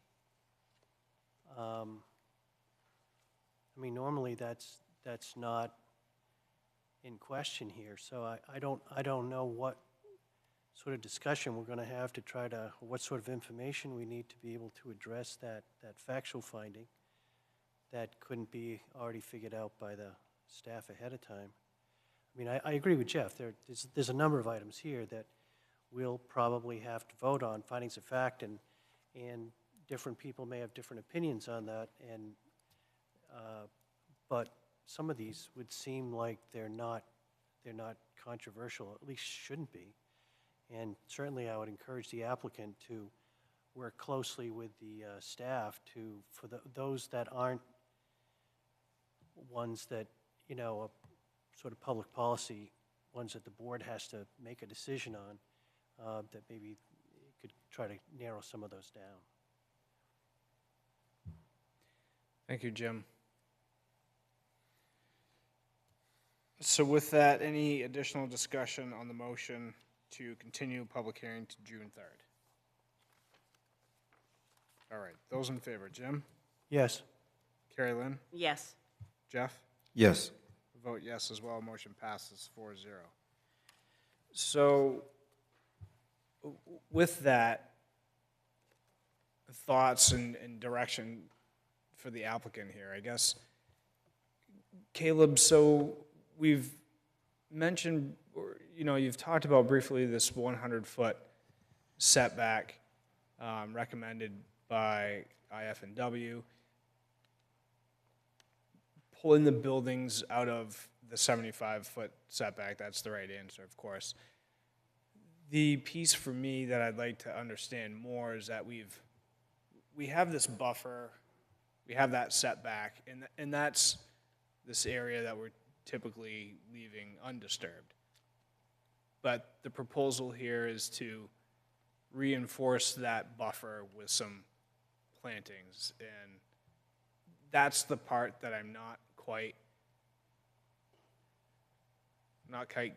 getting yet, and I'm not saying I'm not against it, but I see it in simple terms as we have a 75-foot setback, IF&W wants 100, but we're not going to do the 100. The proposal is to do the 75, but then put a bunch of plantings inside of that 75. So I guess I would expect or sort of see not go to the 100, but maybe there's buffering in between the 75 and 100. So I guess I just want to understand really what's happening in that buffer with those plantings and what benefit it's going to have to the buffer, to that area. I guess I'm missing that part to it, because that's not something we typically see. So I think it's an interesting concept, and I want to learn more about it and see how it benefits. I guess that's sort of, for me, step one. I think the development in that area, the landscaping, it's coming in, the road, the commercial in the front, I can get behind all that. I know there's some more buffering, I think, perhaps at the car dealerships, but I guess if we could, for the moment here, maybe focus on that spot. Could you maybe explain that a little bit more? Yeah, and I think that it's not necessarily that we're just saying 75-foot line and then back. I think there's certainly going to be areas where we're going to have more, and we'll be able to plant, on both sides of that. And I think what you'll find is that, as I kind of mentioned, we're certainly going to be able to condense the plan as well when we do, when we make some of these revisions here. So I think that you'll find that buffer, it'll be more in some areas, and we'll be right up to in others. Now, I say that to kind of talk about, okay, so what is the buffer going to provide? I think I kind of touched on it a little bit earlier, which is more just, we saw what is out there today, not very dense. You have some, decent size trees out there, but, other than that, I don't think that there is as much other than what we kind of saw around the edge, and even some of those were actually some invasive plants I think we had identified as well in our walk. So I think there's things like that introducing some more native plants and even some flowering plants, things that can provide habitat for, the pollinators. We had talked about just kind of like deer, other habitat, needs. And I think that's kind of the opportunity for us here, is to kind of strengthen what's already there in a way where it might not be as dense. Oftentimes, too, what you'll find is that, so say for instance with our stormwater, we're not always able to catch 100% of what we're producing for runoff. If we're able to do something like this could potentially, provide that extra little bit that allows us to, without calling it treated for our percentage and calculations, but, things like that it can help with, the way water moves through the site and gets into these natural resources, helps with that quality through there as well. So I think that's the idea for me, is just providing more habitat, and there's more opportunities within that. And then additionally, again, it is a crude plan, I understand. We'll have something more refined for you on the next iteration here, but you'll find that we'll certainly take great care and we'll boost what we have, certainly in areas where we're pulling out and have more space as well. All right, thank you. That helps, because it's on our site walk. I think we were almost there. I think Carolyn didn't have the opportunity, but it was pretty thin back there, like you said. So that's the piece that I want to, like I said, not opposed to it, but really want to understand that. So that's a good explanation. So I look forward to seeing, I guess, that application here. Any other thoughts from board members? Jeff? I'd like to say, Mr. Chair, thank you very much. You articulated that concern about the buffer very well. You kind of helped me as well. I guess I would just ask, when we see this revised plan, if we can kind of continue the cross-shade hashing layout, so we kind of know where the limit of the buffer is and the areas where you're suggesting that we reinforce with plantings. And also, I mean, is it appropriate that we get some sort of a commental review if IF&W is saying, hey, we don't want anything to take place within 100 feet? To this concept of reinforcing it, how do they look upon that? Are we altering this habitat that they don't want to change? I understand what you're saying, something more to slow down the water passage and possible filtration, but what are the soil scientists, experts saying about the concept of kind of fortifying a slightly reduced buffer versus their called out 100-foot? If we could have an opinion for that for the next meeting, I think would be helpful, whether it be peer review or IF&W. Yeah, thank you, Jeff. That was on my list as well to sort of bring up as the next topic is, how does that affect any of your current applications that are in discussions with IF&W? Does it affect any of the DEP? Any ramifications to doing this that's maybe not typically observed? That would be good to know, I guess. I'm not sure. Sure. Yeah, if I can answer that? Sure. Mr. Chairman? Yeah, I think, obviously, we'll have some revisions here, so we'll just send in our latest plans to, DEP and Army Corps in that respect. The other information that goes along with those notification forms doesn't really substantially change. On the side of IFNW, they're providing their recommendation, and I think we'd be happy to reach back out and show them what we're providing in lieu of that. I have no issue with that too. I think that's fair. I think the only thing I would say with that is, in advance of June 3rd, I don't know how quickly I'd be able to get a response. Well, I think the revised plan, taking that concept Yeah. into application, continuing the discussion, reaching out to them, continuing to update staff. I think Sure. those are all good steps to sort of get to the finish line here. Jeff, any other thoughts? Well, I was just thinking, because when we're talking about IF&W, they've obviously experienced very long response times. I didn't know if it would be, let him reach out, but just a quick email maybe from staff to, is it Normando that did the peer review on this? Just say, hey, have you ever heard of this fortifying the buffer before? Is it a concept that's been used? And, just so we have a little topic of discussion. If they come back and say, no, it's never ever done, we don't want to disturb that at all. Or, yes, we've seen that and it works favorably and it was looked upon favorably. Just a little quick statement might be helpful as we Yeah. continue. I don't think that's a bad idea. Okay. Any other thoughts from board members? Well, that's good. I like where this has come, where it's going. I think it. I think we're getting really close. Appreciate it. No, agreed. And I think to Board Member Brochu's comment too on the audio-visual part, I think that we can certainly take a look and revisit the buffer in all respects to that effect. So certainly something we'll look for on the next round. Yeah, this one it's a little bit peculiar in the opposite. Typically, we're,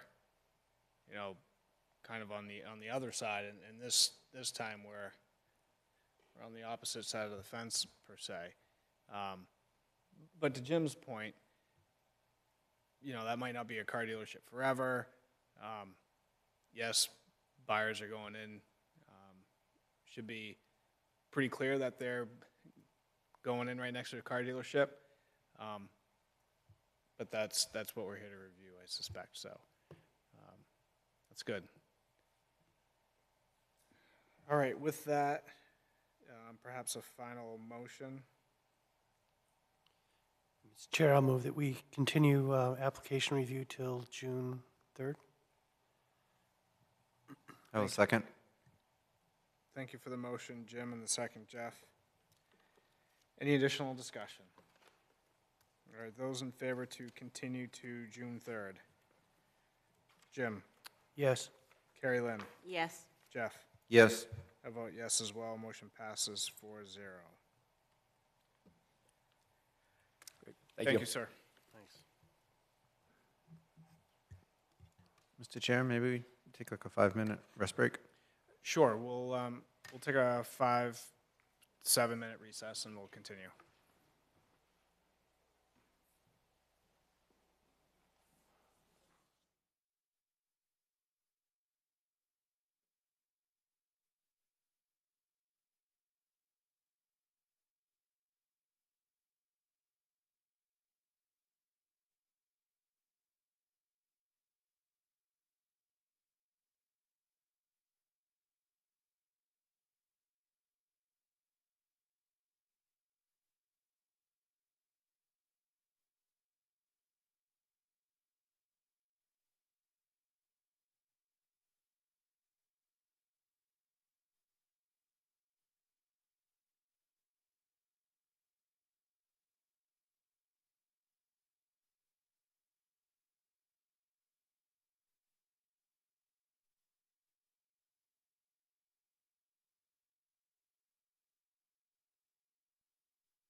All right, thank you everyone for that short recess. We will continue along this evening to our next item. This is item 6D. This is Cascade Road, map 48, lot 5 and 6, and this is a continued application of completeness review for site plan, conditional use, site location of development, shoreland zoning.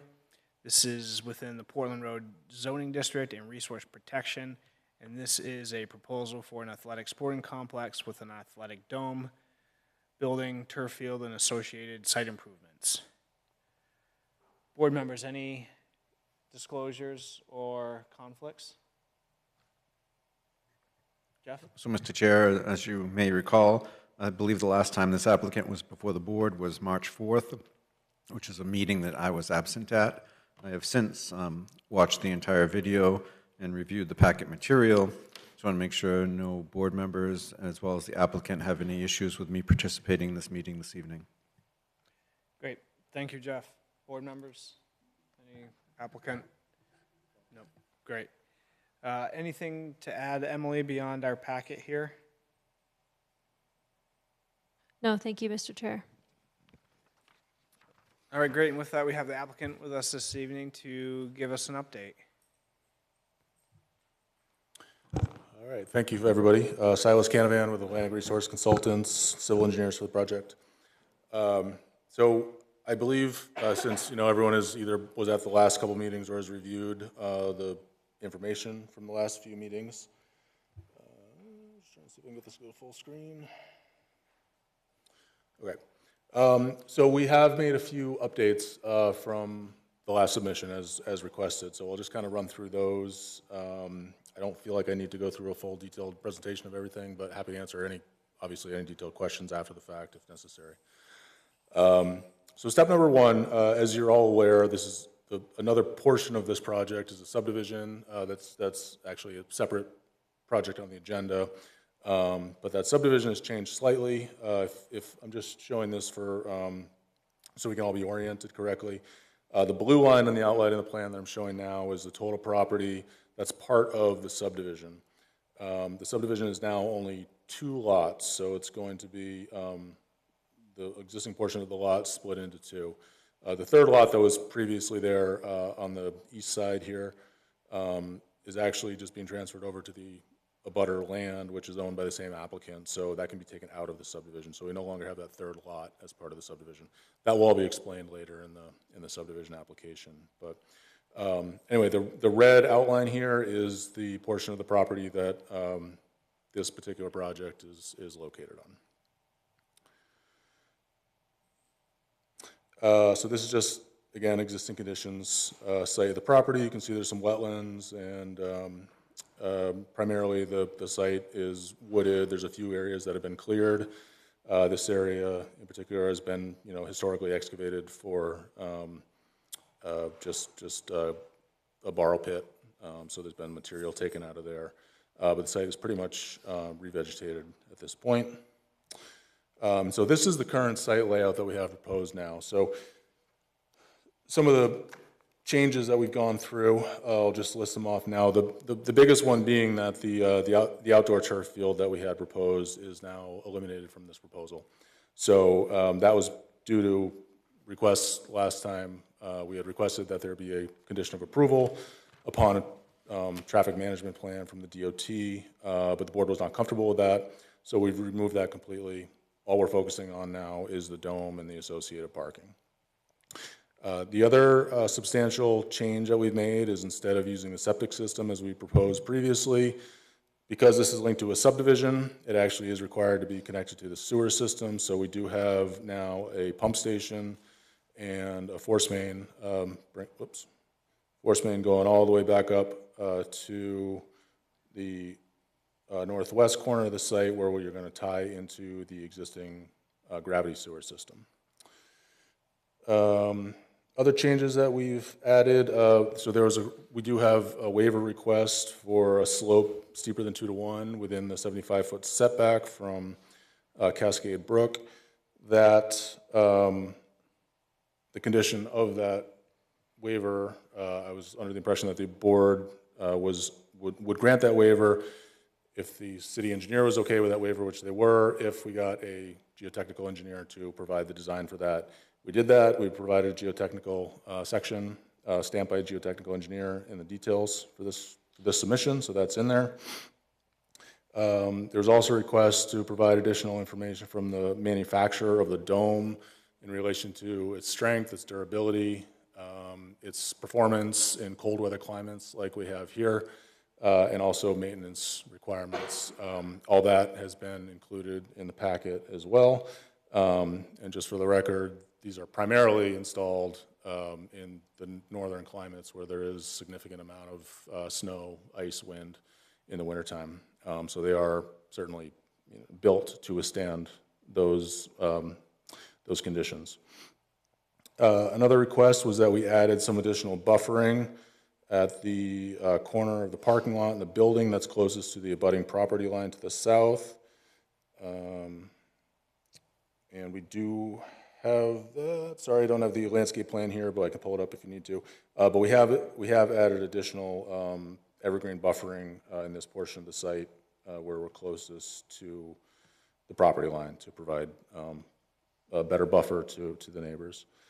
There was a request to add additional notes restricting snow storage within the 75-foot setback. We have done that.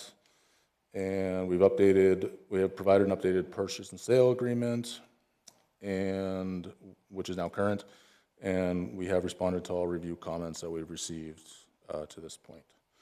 So those are primary changes.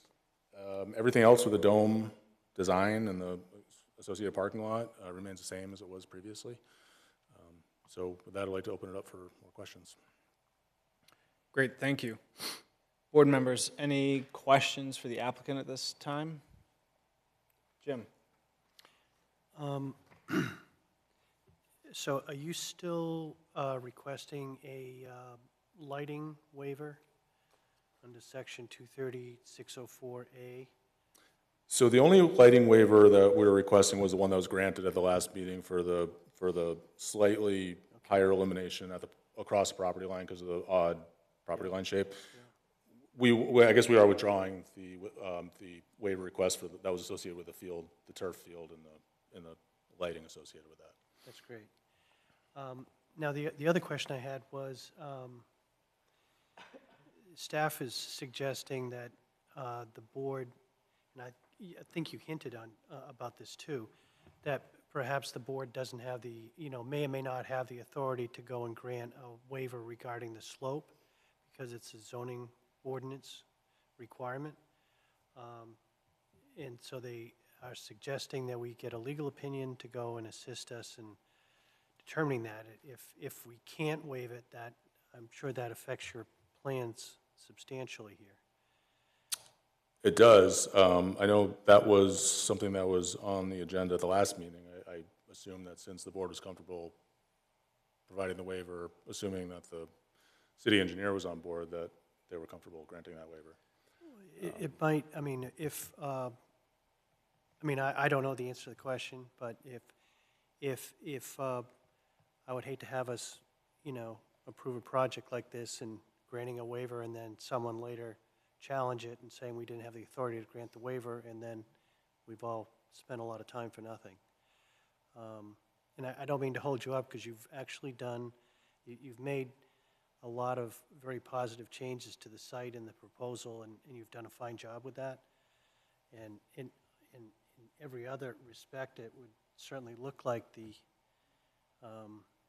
checklist is complete, but that waiver becomes pretty important, I think. So I guess I'll just leave that there for right now, and for the rest of the board to consider whether or not we should ask our attorneys to go and help us out. I mean, it would seem like it would make sense to have our attorneys tell us if we could actually waive that slope requirement. And then the last question I had, or series of questions, had to do with your May 12th letter regarding the city engineer's comments. And what I didn't understand or didn't know, and perhaps you could help us, or maybe city planner can help us. But you made a comment that when the staff was suggesting that you get, you know, Maine Inland Fisheries and Wildlife and Army Corps of Engineers and all these other agencies to get their approvals, you indicated that would be something that city staff should do. And I admit I'm relatively new on the board here, so I've never known if that's a city staff job or if it's an applicant job. I mean, I'm thinking that this SLOTA approval is something that the state used to do but gave applicants an opportunity and municipalities an opportunity to go and take it over so that it could be done maybe faster and less expensively than it would be to go to the state. But at least my understanding was that would suggest that the applicant would sort of take the burden on to go and contact all the people that need to be contacted and get the approvals. I don't know if I'm right about that. Is that how you see it, Emily? Mr. Chair, would you like me to address that? Yeah, if you can answer Jim's question, sure. Yeah, so good question. It is the applicant's responsibility when they present a plan to go and contact the agencies. Where planning staff would contact an agency is if there's question on coordination or something that we need to resolve from our end, like a historical review or something like that. But we do not contact the agencies on behalf of the applicant. As far as, if I can address as well the slope waiver question. Please. Sure. The board can decide whether or not they want to make a decision on that for application completeness, or since it is a review standard, you could consider it as you're going to get that legal opinion for the continued review of the application. Because it's not really an application completeness standard. So I just wanted to clarify that as well. And we had always recommended, staff had always recommended a legal opinion on that, even though we also needed to hear from our city engineer. That's very helpful. Thank you, Emily. So, and it's particularly helpful knowing it's not an application completeness standard. So that's good. May I add my 2 cents to the IF&W situation? Please, yes. Okay. So our understanding is that the city of Saco has delegated review authority from the Maine DEP. Basically what that means is that the city is acting as the agent for the DEP to review SLOTA permits instead of having to submit it to the DEP, unless, like you say, it expedites the process, makes it go a lot faster typically. We did reach out to IF&W at the beginning of the project, and we got our typical, we asked them if they had, any concerns at the site. We got their letter back stating, basically they did not, based on, the information that we gave them. Now, typically, if you submitted a SLOTA application to the state and the DEP project manager would initiate that coordination of additional discussion with those outside agencies, IF&W, Army Corps, so-and-so. So it's our opinion that as the city acting as the agent for the DEP, they should have initiated that at the beginning of the application process. Or they should have asked us to do that 6 months ago when we submitted our application, not 2 weeks ago. We have since submitted all this information to IF&W. We're waiting on their response. It's going to take a little while because, as mentioned at the last project, it takes a while to get review from them. So it's unfortunate that we're here right now, but I think it was a miscommunication. And, we would have done this 6 months ago had we realized that it was an applicant's responsibility, had we been told, because it typically isn't. But we have done it, and we will obviously provide that information that we hear back from them. I appreciate that confusion and understand your explanation and the frustration I could read in your words in that letter. But I appreciate that you've, even though belatedly, you've reached out and it's. I'm glad you did, and it's helpful. So thank you. I do want to mention that, as I said before, I think the proposal that you have now without the field is much easier for us to review, and much less controversial, certainly for some, in some ways for the neighbors. So it's a, you've worked very hard on it, and I noticed the change in where the building is going to be located, the entry building, and how that's all been set up, and it looks like you've done a lot of fine work there. So, Thank you. Thank you, Jim. Thank you, Emily, for the road slope, or the driveway, yeah, the driveway and road slope explanation, because I still see that as zoning, and if the city engineer gave the applicant direction to meet that standard, then I agree. I don't think there needs to be a waiver on it. It's a zoning requirement that staff reviews, and if he's directed the applicant in it on how that criteria can be met, then it's met. We could get further clarity on that, but am I saying the same thing that you were saying? Almost. A waiver would still be needed. It's just that the city engineer said that he could only support a waiver if the geotechnical design was done. And so that they have provided an additional engineering information that was required by the city engineer, so they will still need a waiver to the slope standard. Okay. And we're going to get clarity on who can provide that waiver. Yes. Okay.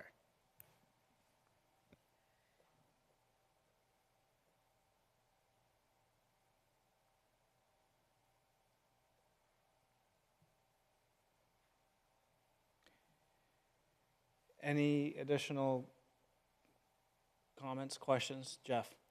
Thank you, Mr. Chair. I mean, I have several, and I apologize. I think you may have touched on some of them at the previous meeting, but I was looking for a little clarity as we're trying to, make sure all the documents are in order for completeness. I didn't see any sound attenuation ratings for the inflation blowers for the unit or for the backup generator. Are you planning on providing those? If we have not already, we can. We do have information on that. I thought it might have been submitted along the way, but if it's not, we can certainly provide it. I think it's real important for our concern about the noise and trespass across property lines. The other thing is there's a pretty comprehensive lighting review, but I didn't see anything as far as the dome material itself. Is the dome material translucent in any way, or is it a complete solid membrane with no light? My understanding is that the top of it is somewhat translucent, and it will receive sunlight through the top. So it allows. Is that right, Joe? Yeah. So it allows some sunlight harvesting during the day. It does. However, my question then falls in as how do we maintain our dark sky compliant ordinance? Because I would assume, it sounded like there was no sprinkler system, because obviously it's an inflatable dome, you don't have any superstructure on the inside, so I assume your artificial lighting's all going to be an indirect bounced off the ceiling, is that correct? I don't know what the interior lighting is myself, I'm not sure, I'd have to find out for you. So I guess my question to the other parts of the board is, do we want to be looking at a lighting review for the light that's going to be emitted through the top of the dome if it's translucent? We have to worry about our dark sky compliance. We have to worry about, uplighting. Is it going to, is it only like a 5% where it might be a slight glow, or is it a much higher percent where it's going to be like, my best analogy would be those paving domes that they use on paving equipment at night. It's it reduces glare, but it's still a very intense emission of light. And it's going to be very difficult, I think, for our peer review, because that's not typically how our photometric reviews are done, our lighting analysis are done, but we need to weigh that in. We're going to have a almost 70-foot tall structure that is emitting light upwards. And then the second piece would be how glossy is the other portion of the dome, the sidewalls of the dome. I know there was concern about, particularly when it was the soccer field lighting was discussed, and obviously that's off the plan now.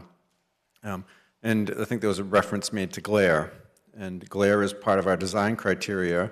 If this is a very reflective or waxy, vinyl-y material on the sidewall, we can have glare from the sun. We could have glare from the light sources, which aren't there now, but that I think should be incorporated. We need to know how reflective that material is going to be, both for design criteria, maybe even a sample, for us to be able to see what this membrane is going to look like would be very helpful.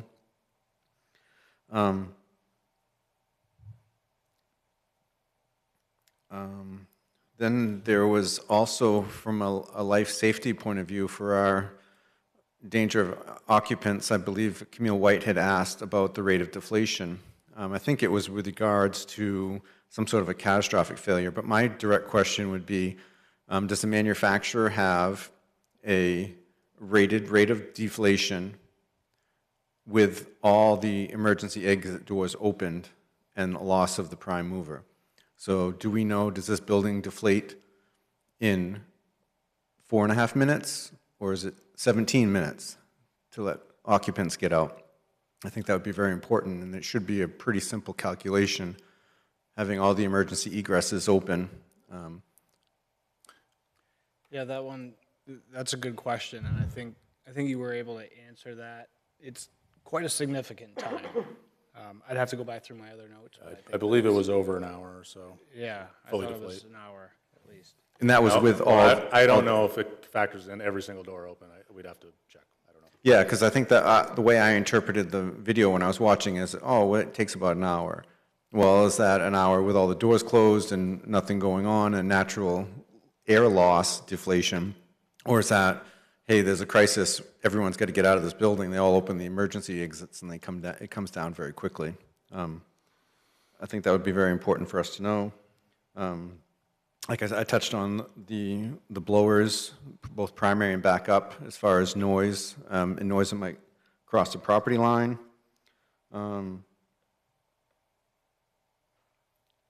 Is there anything as far as acoustic dampening that will be installed inside the dome?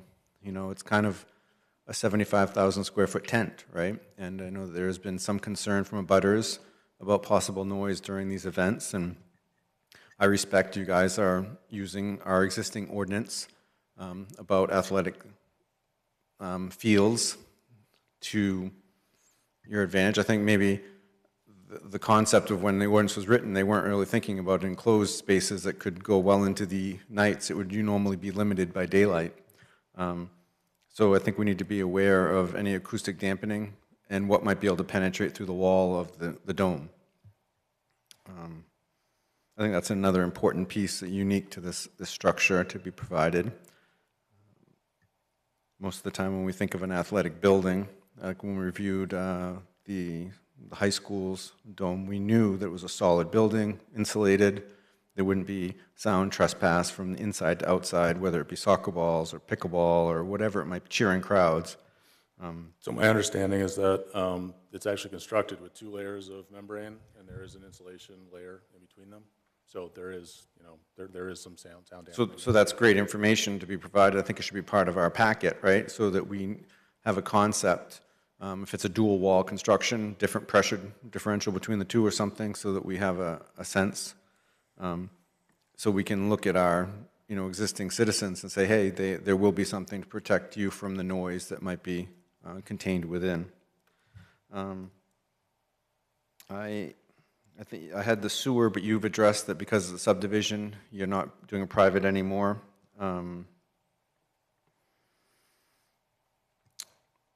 Yeah, I think that's all I had, Mr. Chair, but those were a couple items I think we would need to kind of review as a board for application completeness if we want to consider particularly the lighting and the sounds from the structure, because it's not a really traditional review of a site plan for light in that regard. Thank you. Thank you, Jeff. Any other thoughts from board members? I guess thank you for that clarity, Jeff, because that was going to be my first question is, these items in relationship to our application of completeness.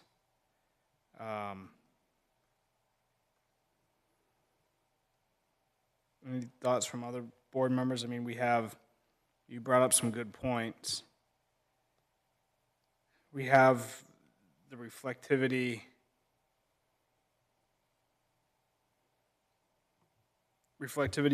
of the dome. We have the transparency of the top, is it compliant with night sky?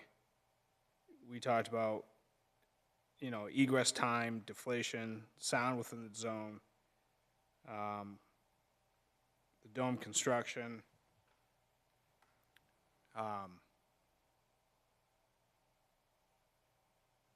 Any other thoughts from board members? I guess for me, I feel like a lot of these are, we have a lot of information in here. We have renderings of the dome. There's a lot of information here. I guess as you were asking the questions, I thought to myself that a lot of them were sort of site plan stuff, but I guess I'm just sort of thinking out loud here.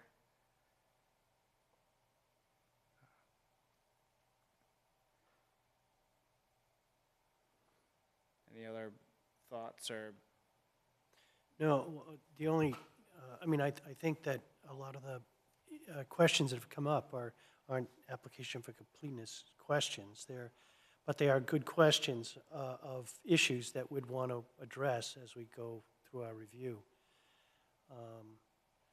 And you know, another one, for instance, that I don't think is application for completeness, but, you know, a connection to sidewalks.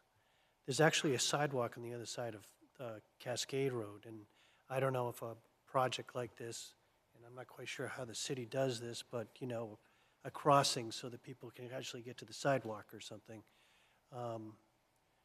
Again, I don't think that's application for completeness issues, but it would be something that, you know, probably could be very helpful to this site, and depending upon how that goes, it may eliminate the need for a sidewalk all the way down the Cascade Road, on this side of the Cascade Road. So it, you know, but those are issues that, again, you know, the applicant can talk about. We can discuss more later in the review process. Yeah, thank you. I would agree with you on that. I feel like a lot of these comments are additional information that wouldn't be requested on a typical project. I understand this is a unique project for sure, but you know, this is our third meeting now.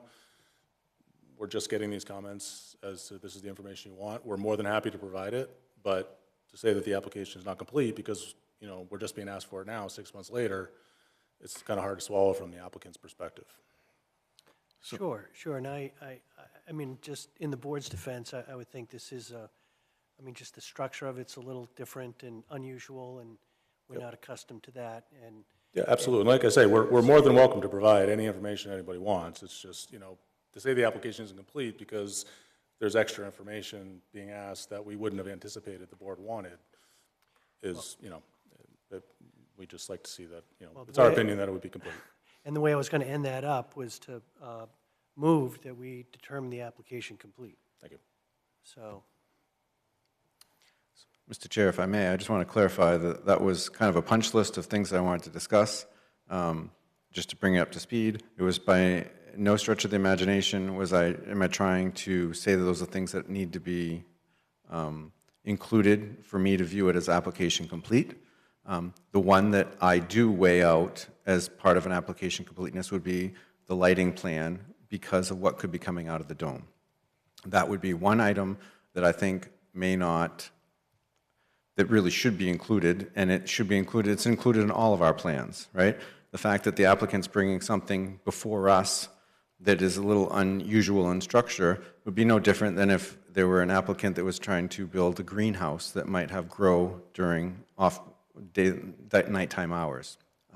So I don't want to feel like I'm inundating him. I just wanted to know where the thoughts were. I sensed frustration because maybe not clarity. Those are thoughts that we can discover most of them in site and design review. So my only thought would be having a discussion if we feel like we need to have additional light analysis done for the dome, or do we just make it very clear, yes, your application is complete pending submission of a light emissivity of the dome so we can try to hold our review of our city ordinance and light trespass, dark sky. Thank you. Thank you, Jeff. Okay, so I'm glad you explained that and clarified. I agree. That was a great question about the transparency of the zone, of the dome, height, where it is it emitting light? I think it's a great question for site plan, because we have lighting, we've given a lighting waiver on a portion of it, so we have a bunch of lighting information, so I think I'd kind of bring that back is to add clarity that, is there any light coming through the dome? If there is, let's get some values on that, let's understand that. I guess circling back, Jim, is that an official motion Yes. that you've made that we've sort of gotten a little sidetracked from? Move, yeah, I An move official that we motion. find the application complete. Okay. All right, let's continue with that. So, motion by Jim to find the application complete. I mean, and just to explain, I appreciate what Jeff is saying. I think simply by finding it complete doesn't mean that we can't delve into the lighting or the light that might be emitted from the top of the dome. We still have the opportunity to do that in site plan review, notwithstanding finding the application complete, so. Of course.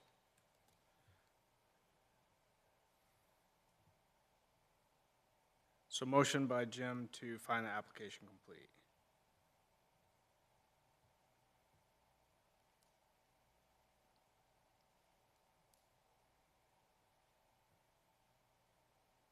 So, no second, so that motion fails. So with that, let's circle back and go through these items and be very clear as to where we're finding this not complete.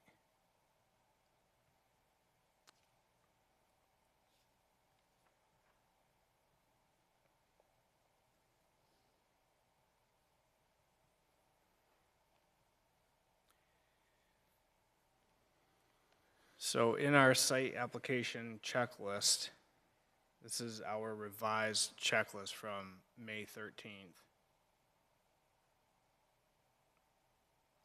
We have a lot of these obviously we have our two columns here of our submission fulfillment and then questions for follow-up that staff adds comments and notes in. So going through these, just to start the discussion, we have a few that staff has noted, or that there are a few comments here that there's an engineer's review, pending receipt from paper copies on something. Those were submitted on Monday. Sure. We have notes about the permits, the local and state permits that are in review, conditional use,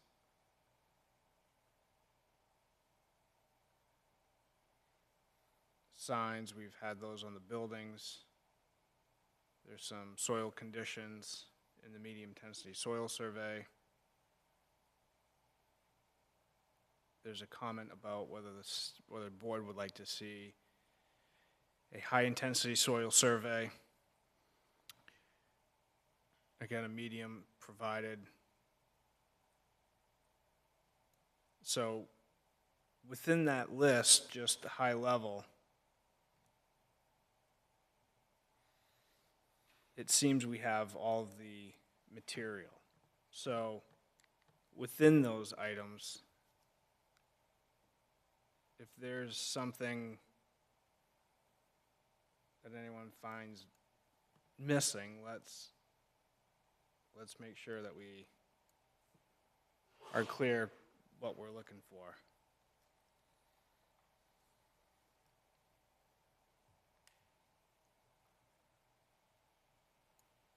Any additional thoughts from board members?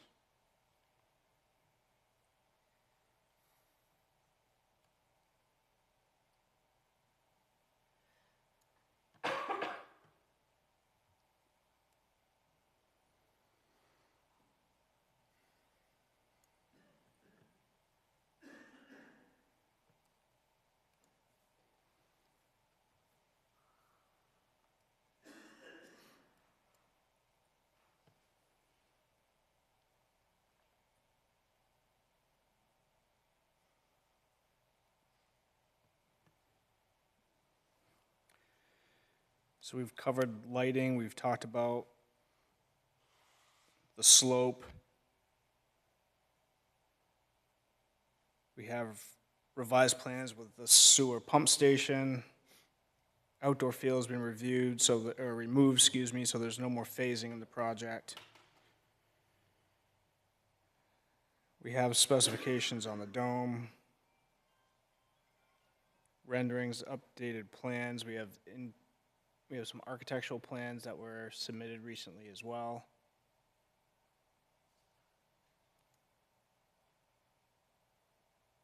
Updated purchase and sale. Updated site plan, updated application. Wastewater discharge applications.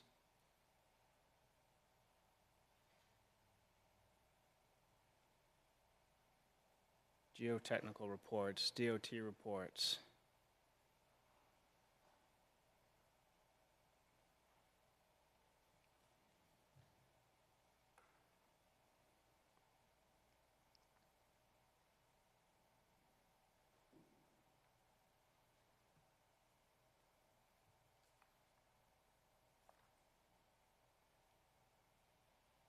Any other thoughts?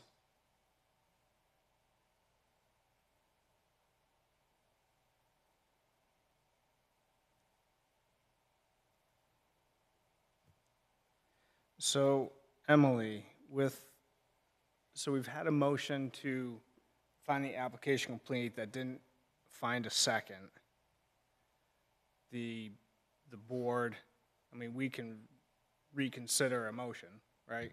I mean, we can, or we have to provide the applicant direction on materials missing, correct? So the motion just didn't get a second, so it's not, So we didn't fail or anything. yeah, it's not like, we're not in that situation. But if the board is not gonna find the application complete, I just highly recommend that you, like you said, give the list to the applicant of exactly what they need to return with. Okay.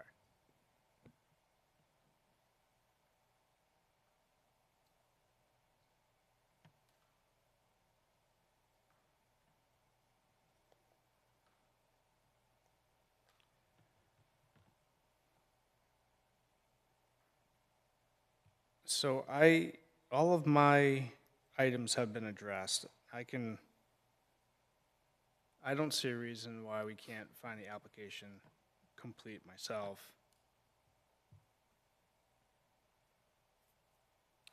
Mr. Chair, I think you have the ability to make a second, so I'll once again move to find the application complete. Sure, thank you for the motion, Jim. I'll second the motion. So with that, any additional discussion?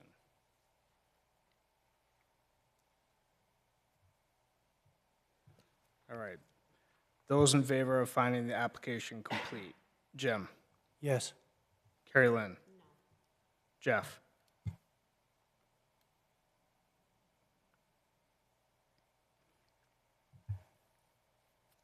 Yes. I'll vote yes. Motion passes 3-1. So, Mr. Chair, I'll move that we schedule a public hearing for June 17th. is that, thank you for the motion, Jim. I'll second. Second by Carrie Lynn. And that date, Emily, I saw a thumbs up, that date still works, June 17th. Yes, thank you. Any additional discussion to schedule a public hearing for June 17th? All right, those in favor, Jim, Yes. Carrie Lynn, Yes. Jeff? Yes.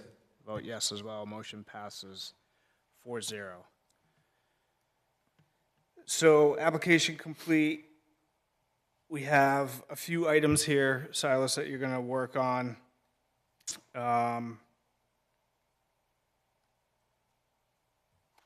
Emily is going to confirm the slope waiver, who grants that waiver. Hopefully, we can get some input both from the city attorney and maybe our civil engineer. And then we had a few questions, some clarity on that dome material, its reflectiveness, transparent near the top. How is the light affected? Is it affected?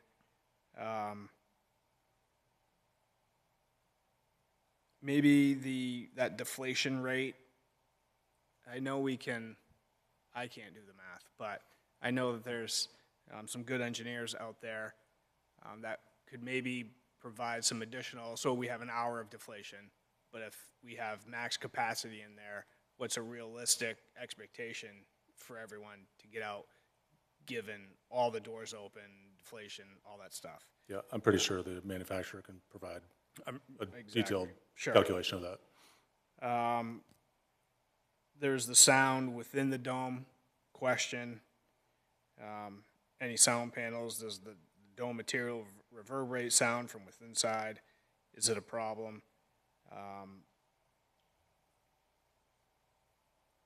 The generator, the air units to keep it inflated. I believe did anyone have any other?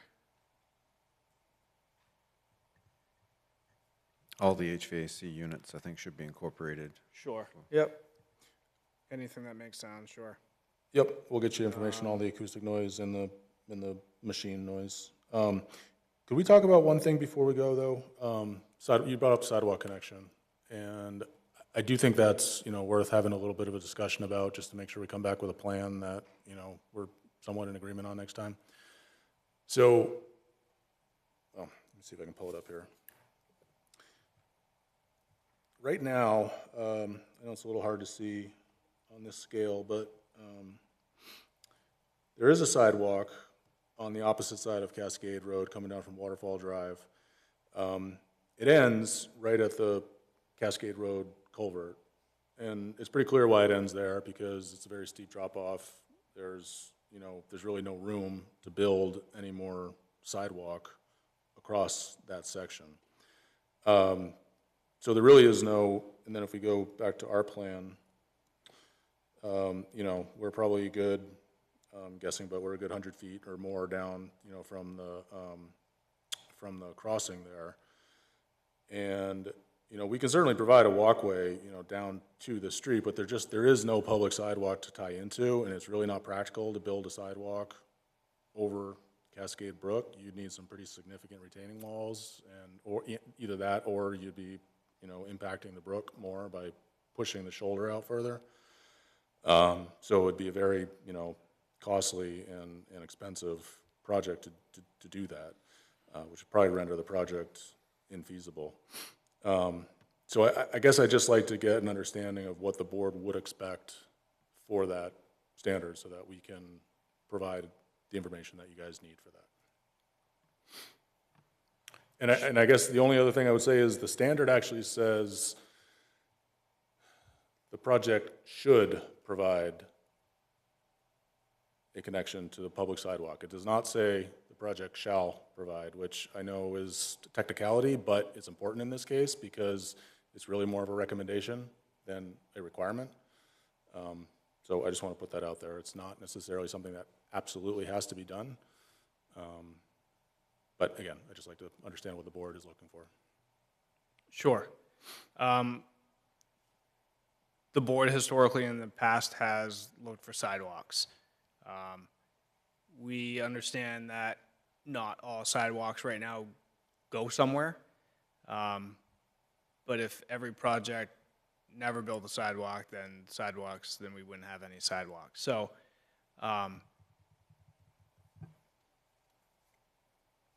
with that, I think the board, I'm trying to think in a few instances, there has been creative ways to achieve some of that. So I guess I don't have a perfect answer for you, other than the board historically has looked for sidewalks and has requested sidewalks. Emily, do you have anything beyond that that's more clear? Well, the subdivision application, which this lot is part of, so under our subdivision standards, 188-702, required improvements include Section A, subsection 3, which says sidewalks. So I think the board's going to have to discuss that further and probably usually we get opinions from Public Works and Planning as well on that. Sure, so you're sort of jumping ahead a little bit, but thank you. Okay, did that help any?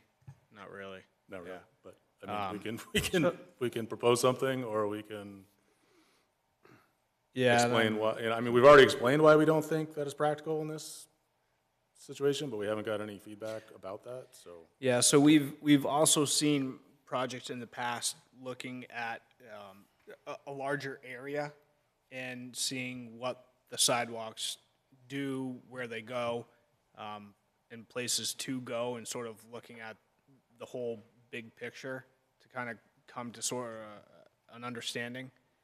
So perhaps that might help add clarity when you come back, but Jeff? Yes, Mr. Chair. I mean, yeah, you're right, historically, because it is a requirement in our subdivision regulations on frontages, and the times that we have waived it, it's when there's a subdivision that, you know, it's a couple miles without any connectivity to an existing sidewalk. And even then, we're starting to wane away from waivering it because we realize we need the infrastructure. The whole vision of the Park North area is part of our walkability, right? We have Aroma Joe's, you have a facility now that's going to have parents that might be dropping kids off for athletic events that might want to walk over and grab something. We don't want to, you know, just, well, yes, there's a crossing here, we're just going to waive it, and we're going to have people haphazardly crossing Cascade Road. It's vitally important for the entire vision of what the city has put forth for these walkable communities to have that sidewalk. And we're talking a couple 100 feet. We're not talking a mile with no sidewalk. So because it's, whether he looks at it or we look at it as part of the site plan review, but part of the subdivision is going to require connectivity, whether they do it on this side of the road and they make it in such a way that city staff and Department of Public Works agrees that they can get to a safe crossing location, whether it be at a traffic light or wherever they have typically very stringent requirements about where they might have flashers to let them cross. That needs to be worked out. There needs to be pedestrian connectivity. So I would anticipate and expect seeing some proposal for a sidewalk to get to the amenities that are building out further to the north along Route 1 in the Park North subdivision. So I would anticipate there being a plan. Thank you. Thank you, Jeff. We're getting a little bit into the site plan component of this, but just real quickly, the area, Silas, of that force main running along Cascade Road, and then it kind of comes back into the property a little bit, and then continues along Cascade Road. Is it the topography that you're looking to work around through that, or just the stream crossing, or is that? Yeah, so it's both. So we're bringing it in the road there because, yeah, we would have to cross the stream. Show up better on the next plan.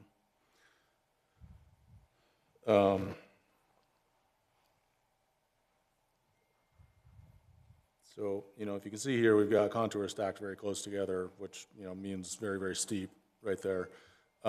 There's a paved shoulder in the road there before you get to the guardrail, you know, but this is a DOT road and they have very specific shoulder requirements for, you know, whatever size the road is. So it's unlikely that a sidewalk would fit between the guardrail and the edge of the traveled way there within the existing shoulder. So then that would force the sidewalk out into the very steep portion on the other side of the guardrail, which, you know, like I said, you know, we'd either need a pretty substantial retaining wall here to make all that work, or we would need to push the culvert out a little bit further and just, impact the brook more than it already is. So those are the high level of the challenges that we're seeing there. And then it's just basically the same on the other side of the street as well, same condition. Sure. That's a good introductory sort of explanation to that area. So those are sort of the pieces that the board likes to understand. We are, responsive to some of the challenges and hurdles that we do find here. So of course, to Jeff's point and the comments, that the goal and the vision here is to get pedestrian mobility, through the city, to places, around places. So I think continuing the discussion and taking a look at it with staff and really working that exercise hard to have at our next discussion, I think it would be good. I'm not sure if staff would entertain it, or maybe there's a trail from the property that crosses the brook and comes up to a sidewalk in a different spot. I don't know if that has, I don't know how feasible that is, if that works, but that might be an option. Okay. To move people, that's all. We'll look into it. I think we've given you the direction we have, not to prolong this, but I guess we're good. Any final thoughts or directions from board members here? Okay, great. We'll see you on June 17th. Thank you. Thank you.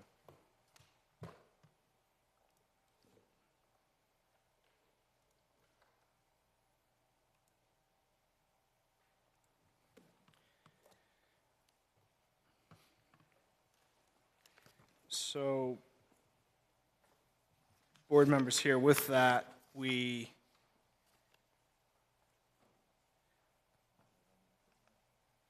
have a few items left on our agenda here, and we are getting to our deadline here. So perhaps a motion, if board members are up for it, to continue beyond 9 o'clock for some time.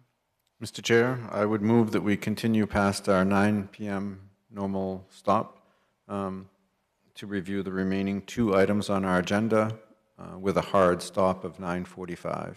I will second, sorry. Didn't realize you're still going. No, just a hard stop of 9:45 if we're not able to finish the 2 items. I second. All right, motion by Jeff and second by Carrie Lynn to continue beyond our 9 o'clock to 9:45. Those in favor, Jim? Yes. Carrie Lynn? Yes. Jeff? Yes. I vote yes as well. Motion passes 4-0. So with that, our next item on the agenda this evening is item 6E. This is 61 Cascade Road, map 48, lot 5, and map 48, lot 7. This is a preliminary subdivision proposal for 3-lot subdivision, continued application of completeness review within Portland Road zoning district and resource protection. Again, any disclosures or conflicts by board members? Oh, Mr. Chair, I was not at the last meeting of March 4th when this was reviewed. I have read the packet material and watched the video to make sure that the other board members or the applicant do not have issues with my participation. Great, thank you, Jeff. Board members, any concerns? Applicant with us, any concerns? Nope, not at all. Great, and Emily, anything to add on this item beyond our packet? No, thank you. Great, thank you. And the applicant would like to go ahead and give us an update. Sure, so thanks, everybody. Jason Vafiatis, Atlantic Resource Consultants. Appreciate you all sticking through on a long night for you. Hopefully this one's a little easier than the one before it, even though it is the same parcel. Emily, I'm sorry, you know how I don't use computers or anything. You have the ability to just put the plat plan up in case there's any questions? Thank you. Yeah, so this is You're very familiar with this parcel. I'm just going to give you a little bit of the history here. It's been a complicated process with we had 3 or 4 different land use attorneys look at this purchase and sale agreement and go back through the applicant, Michelle McClellan's holdings, and we had, for every attorney we asked, we had a different answer on what constitutes a subdivision. So the safest play here is for the applicant in the previous project to be able to get title binder for their loan for the project, is to formally create a subdivision with this parcel, which would leave an additional parcel, which we call parcel A, for future development. My client does not have any plans to do any development herself, but she's willing to sell land. And in order to sell this parcel, we need the subdivision application. So that being said, she retains her residence, which was that weird third lot. Those, because of common ownership, she could retain and then just split off the 2 new to-be-created lots with a previous split a little over 3.5 years ago, which can stand on its own, so went to the abutting parcel. So this might be something that the town attorney may want to take a look at as well, just given all the different sort of views that we had. But you can't go wrong with a subdivision, so that's what we have before you. Okay. Great. Just a little bit tricky, right? Okay. Board members, any questions, comments? Jeff? Thank you, Mr. Chair. Can you clarify about your clients, like the out parcel that we just talked about, and then the splitting off 2 lots? So is the plan to split off 2 lots in the future that's not being reviewed as part of the subdivision? No. So the only lots created here are A and B, one of which is under a purchase and sale agreement. They retain their home residence, which is, so it's tax maps 5, 6, and 7. So it actually had 3 tax map lot designations. But when you get through in subdivision law, there's something called common ownership, either through individuals or entities. And so under subdivision law, not under assessing, these would have been considered a single contiguous unit as far as subdivision law goes. I'm not a land use attorney, so I'm probably speaking a little bit out of my knowledge, other than I've done a ton of subdivisions, and so I can surmise that on my own. Typically, when you live on a lot, you can retain your home as an original lot and then create a subdivision on remaining land based on if you have land to do. So the only lots being created are lots A and B, with her house lot staying under her ownership. Thank you.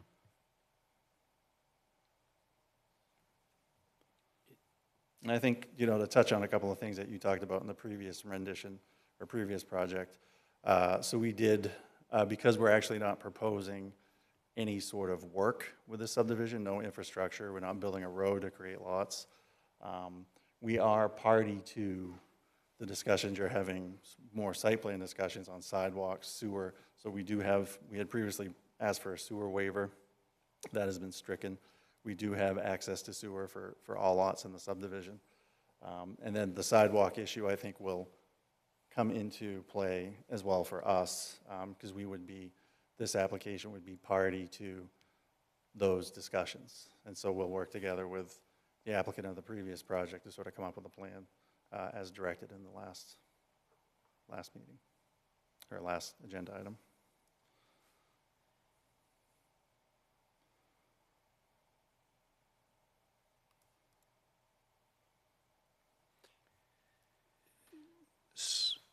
Jim. Mr. Chair, I just had a question. I drive down this stretch of the Cascade Road pretty frequently, and I don't remember, once we got past the driveway and before you hit Milliken Mills Road, I don't remember seeing a house if you're going east. I don't recall seeing a house there on the east side.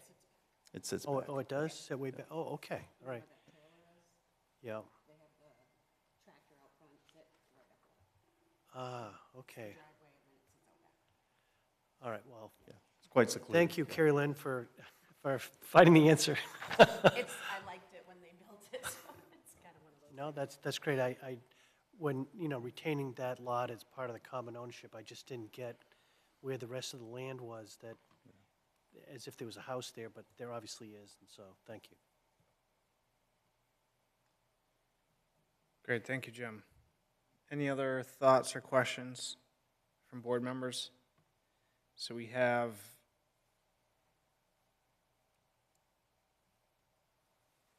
a few waivers here.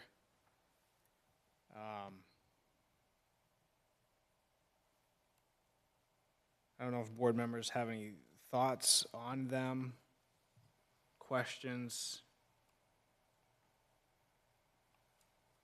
I have a question, Mr. Chair. Yes. When it comes to these waivers, considering they're looking for subdivision approval,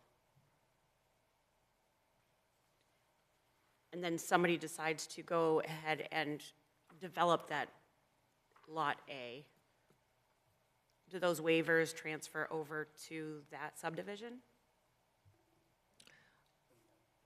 That lot? So that you would waive them for the full subdivision, but somebody would still be eligible for site plan review on the individual lot. So someone would fall under Chapter 179 standards if they came for that individual lot.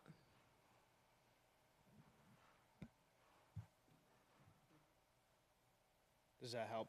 Does that answer your question?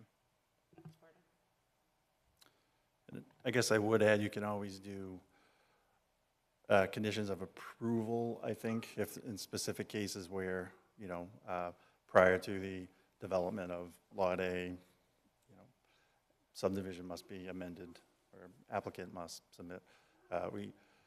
I've been in this situation in other municipalities, and yeah, sometimes it's all about, dog back there, sometimes it's all about how you craft you get it on the record so that a new board, a new staff wouldn't miss it.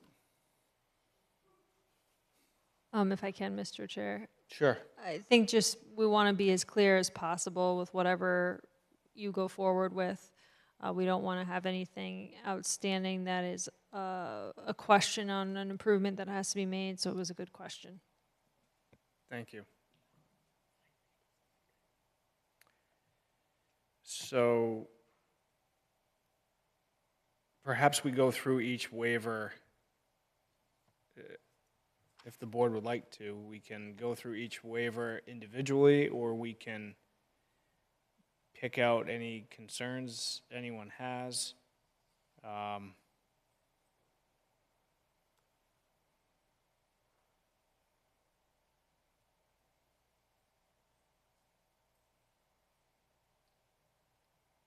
Mr. Chair, wouldn't some of these requested waivers, isn't some of the information,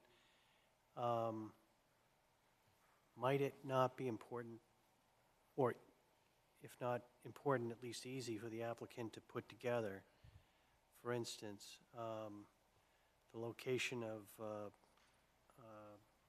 surface drainage, surface drainage waters, including existing waterways. I mean, that would seem like something which is pretty basic, and no matter what goes into that Lot A, it would, why would we need to waive that?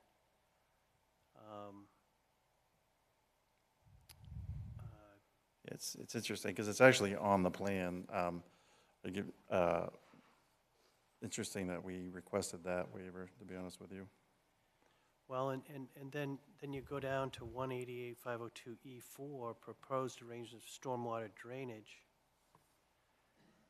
I mean, it would seem like, I think that Lot A is pretty flat, and Yeah. so, I mean, showing where the stormwater is going to go wouldn't seem like it was that hard.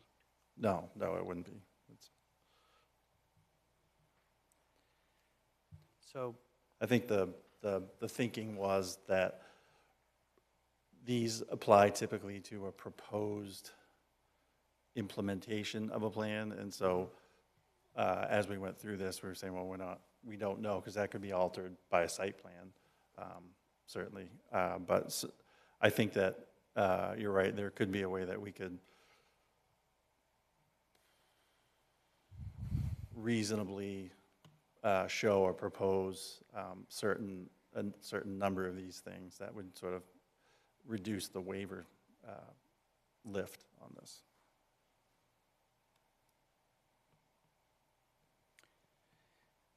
So I thought, Jason, that you had, I'm trying to,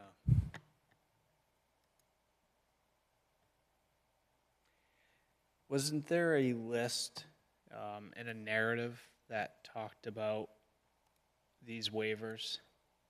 Or am I Is that section 6 misremembering section 6 in that? of the application packet? That might be, that's what I'm trying to.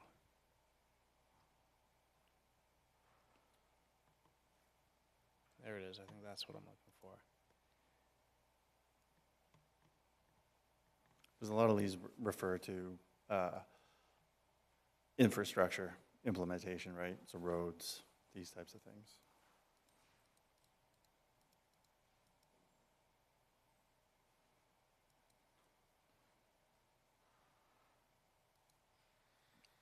If I can, Mr. Chair. Sure, yes, please. From my perspective, I just want to make sure that we help the applicants and make sure that the lots will work, because I just don't want us to be in a situation of, approving waivers that make it so we don't really know if the lot will function. That's my major concern.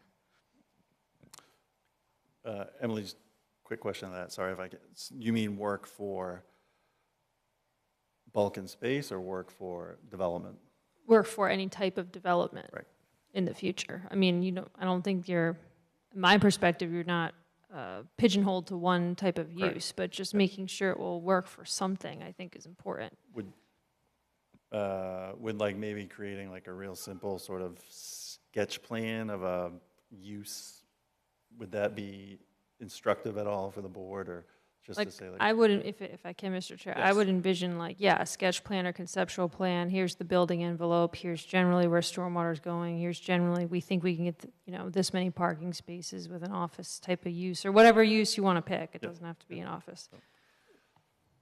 Yeah, thank you, Emily. I was just going to say that. A concept would be great.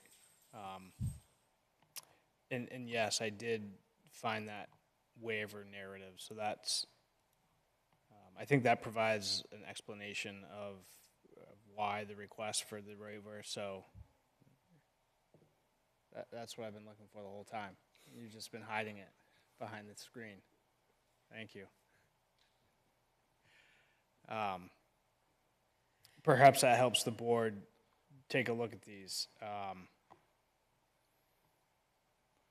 Because, I mean, the way I read it, they're really temporary waivers too, because once you get to site plan, these things pop back up. Right. Correct. Yeah.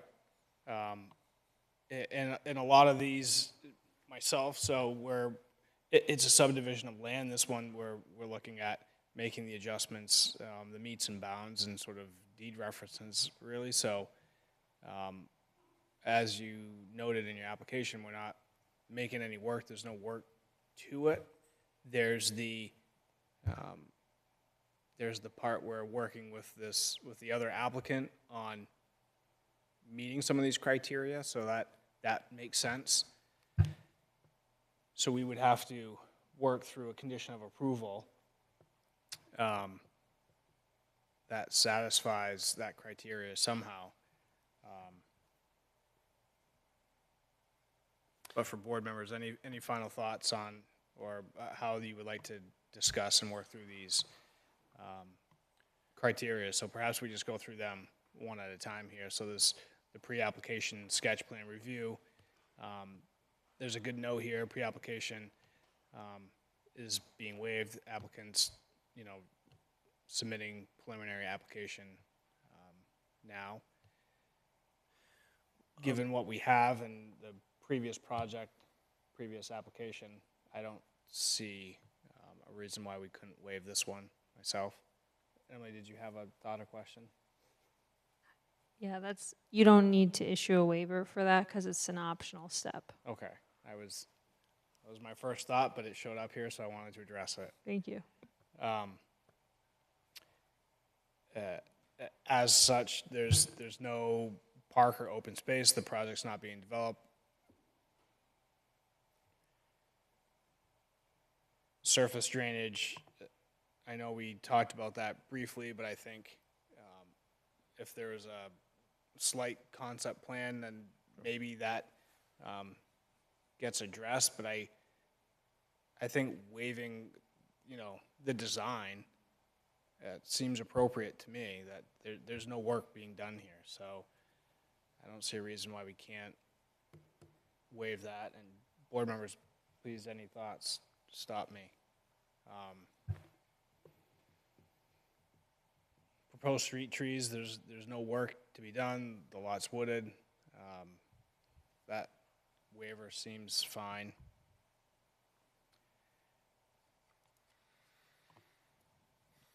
May I make a suggestion? Yes, please. It's okay. I think on some of these, like street trees, maybe you want to hear from Ryan Summer, because to Carrie Lynn's point, if you waive it now, we don't have a standard for street trees under subdivision, under site plan.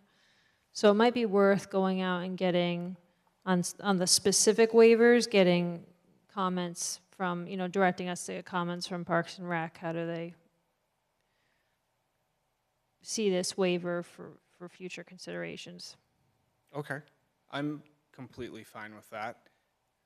The board likes to not try to put extra burden on staff that we can otherwise take care of, but I would support that. So I guess with that, would the board support a possible motion that we ask staff to review these waivers with the applicant, address them with the appropriate staff team, report back to the board, and we can clarify and adjust these waivers as necessary while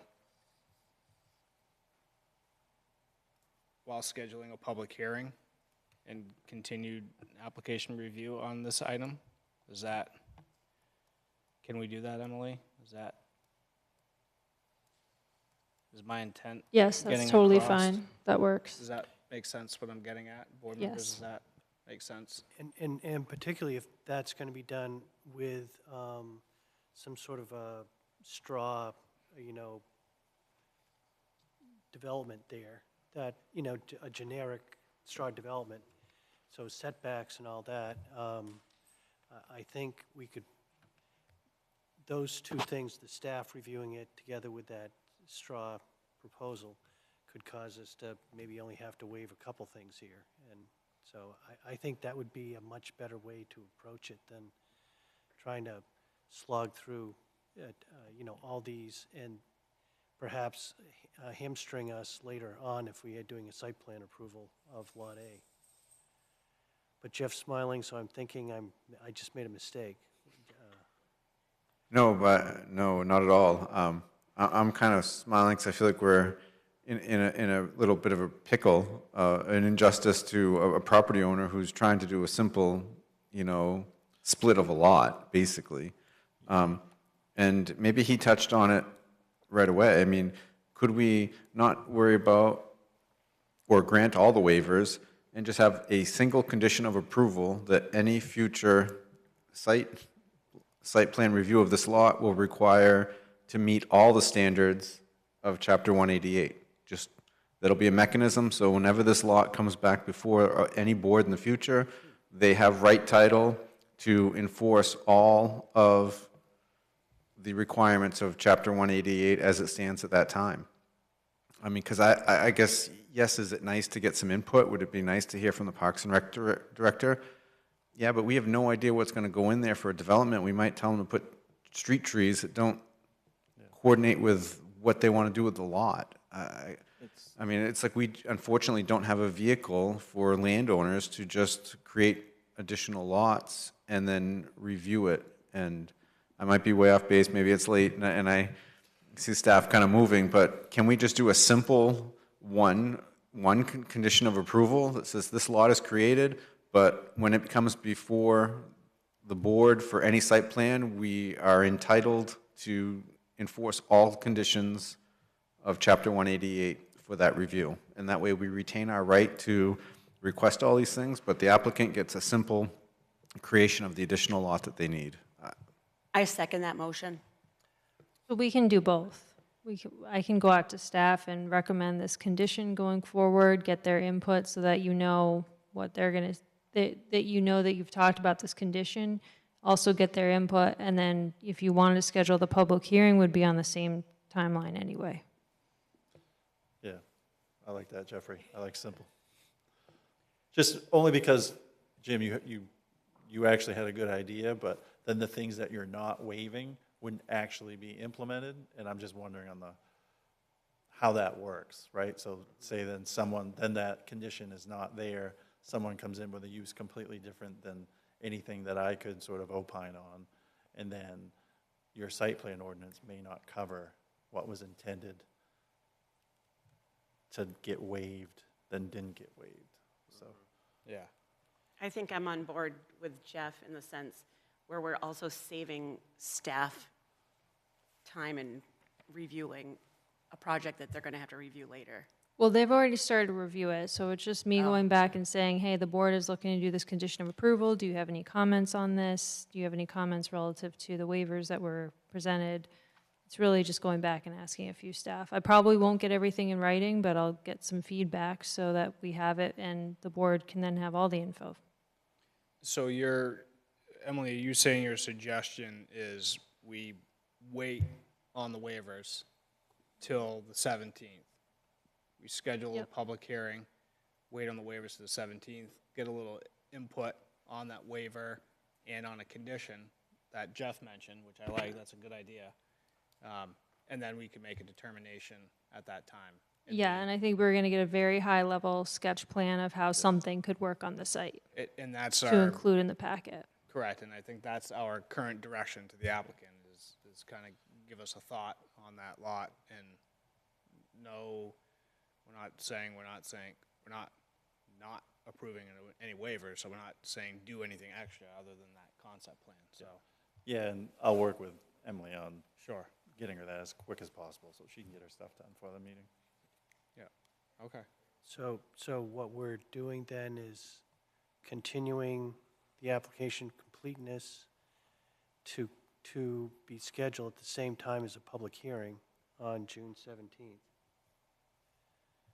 And there's no conflict with, scheduling a public hearing with not accepting application completeness prior? Well, Correct. we've done that before, though, haven't we? Okay, no, great, I'm all for it. So I think you're making a formal motion? Yes, I so move, I Mr. Chair. second. All right, great. Motion made by Jim, second by Carrie Lynn to continued application of completeness review to June 17th and schedule a public hearing for June 17th on this item with direction to the applicant of creating a concept plan for Lot A and requesting staff receive input from the appropriate departments on the potential condition of approval, as mentioned by Jeff, and input on any of the waivers. That's exactly what I said, I think. Great. Those in favor, Jim? Yes. Carrie Lynn? Yes. Jeff? Yes. I vote yes as well. Motion passes 4-0. Thank you, All everyone. right, great. We'll Thanks for see you on the staying late. 17th. Thanks. Thank you.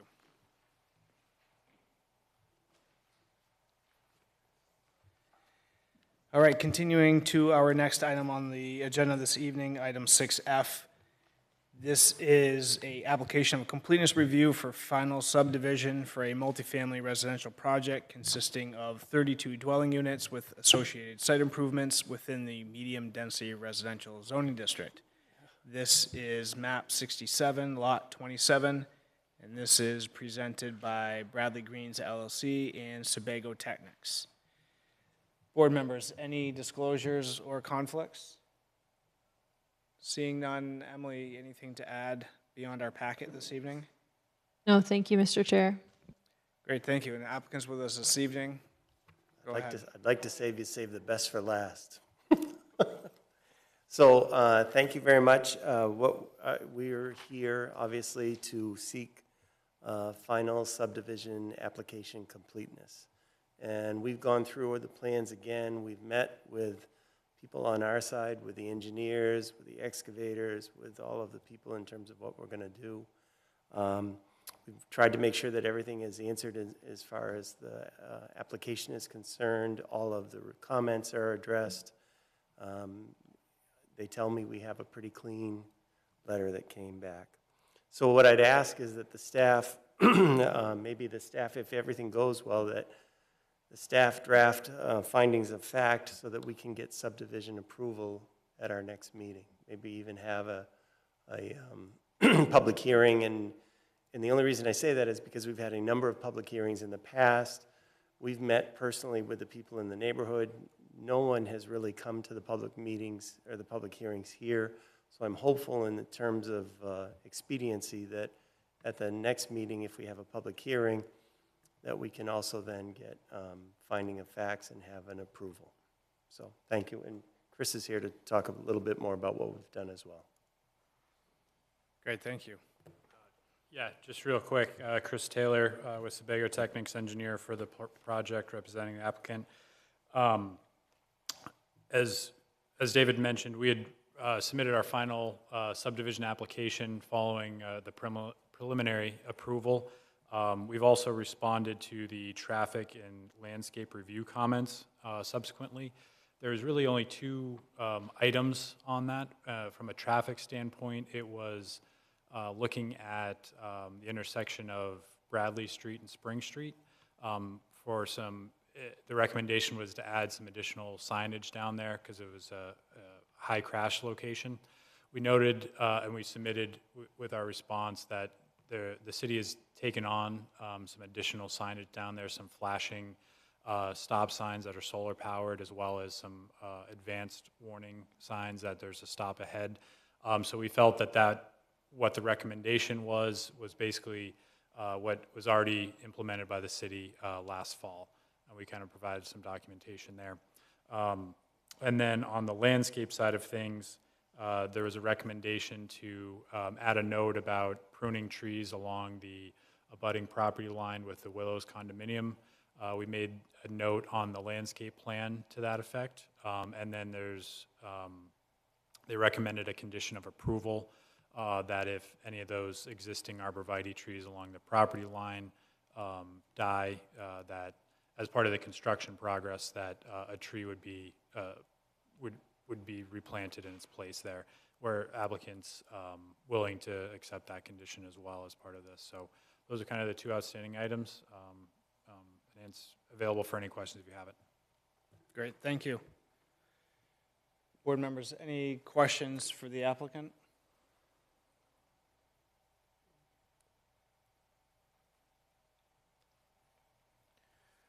So, Mr. Chair, I move that we find the final subdivision application for Bradley Greens, Bradley Street, map 67, lot 27, application complete. I'll second. Thank you for the motion, Jeff, and the second, Carrie Lynn. Any additional discussion? Those in favor, Jim? Yes. Carrie Lynn? Yes. Jeff? Yes. Vote yes as well. Motion passes 4-0.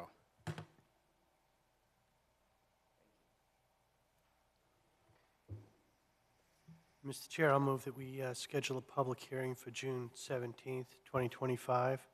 I'll second. And request the staff to prepare draft findings of fact and conditions of approval. I'll second that as well.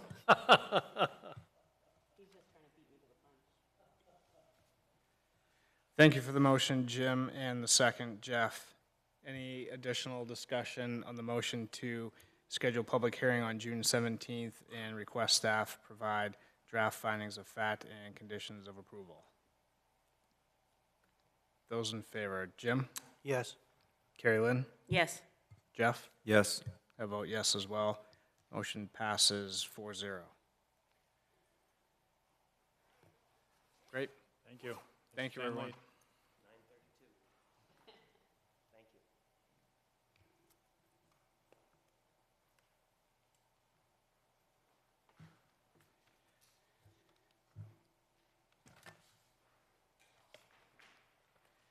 All right, with that, Emily, our next item, number 7, any general correspondences beyond those received this evening? No, thank you. And any planning department updates or discussion topics? I'll have more in coming weeks. We're working on a lot of different items right now, compliance items, pre-con meetings, and the bigger thing that we're finishing up is the contract zone project and ordinance amendments. Thank you. Great, thank you. Board members, any comments, questions? Jeff? Thank you, Mr. Chair. I was just wondering, I think we've talked about this with staff and trying to get a little bit more clarification, like it came up again tonight with the SLOTA review and what our responsibilities are and kind of that, and I was pretty confident about the question tonight, but is that still kind of on the agenda? Maybe as we get closer to fall, we could start doing some, you know, workshops, maybe a half an hour before a regular meeting or something to get some of that additional information out there. I think we probably would all feel a little more comfortable with confidence in some of the topics we've discussed. Yep, so I have it on the list to do for your next training, and I was hoping we could have a fall training. And we usually do one training a year, but I thought maybe we could do 2 this year. So I have SLOTA on there. I know we had Adam or Joe came out and gave you training the night that I missed, that I was sick. So I thought we could do something similar in the fall and try to do it twice a year if we can.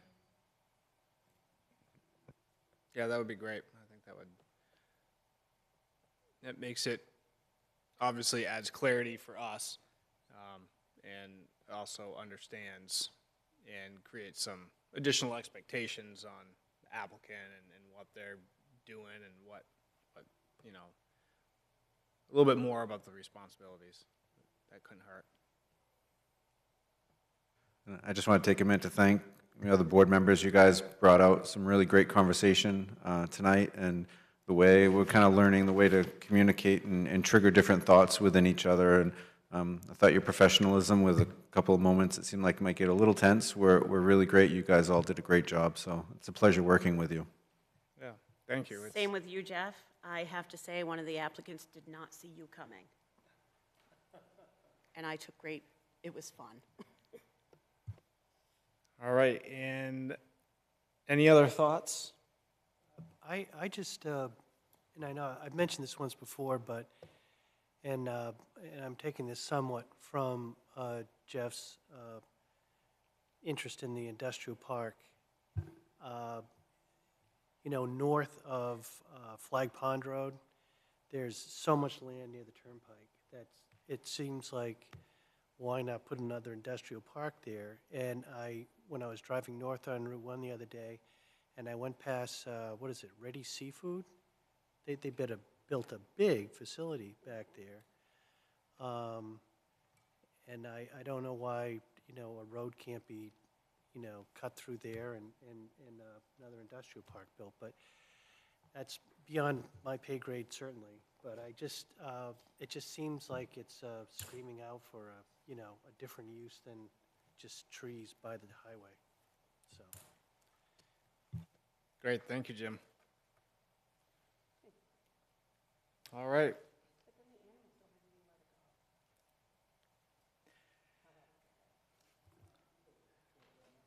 Well, thank you everyone again for staying a few extra minutes this evening, and we will adjourn at 9:35 p.m. Thank you.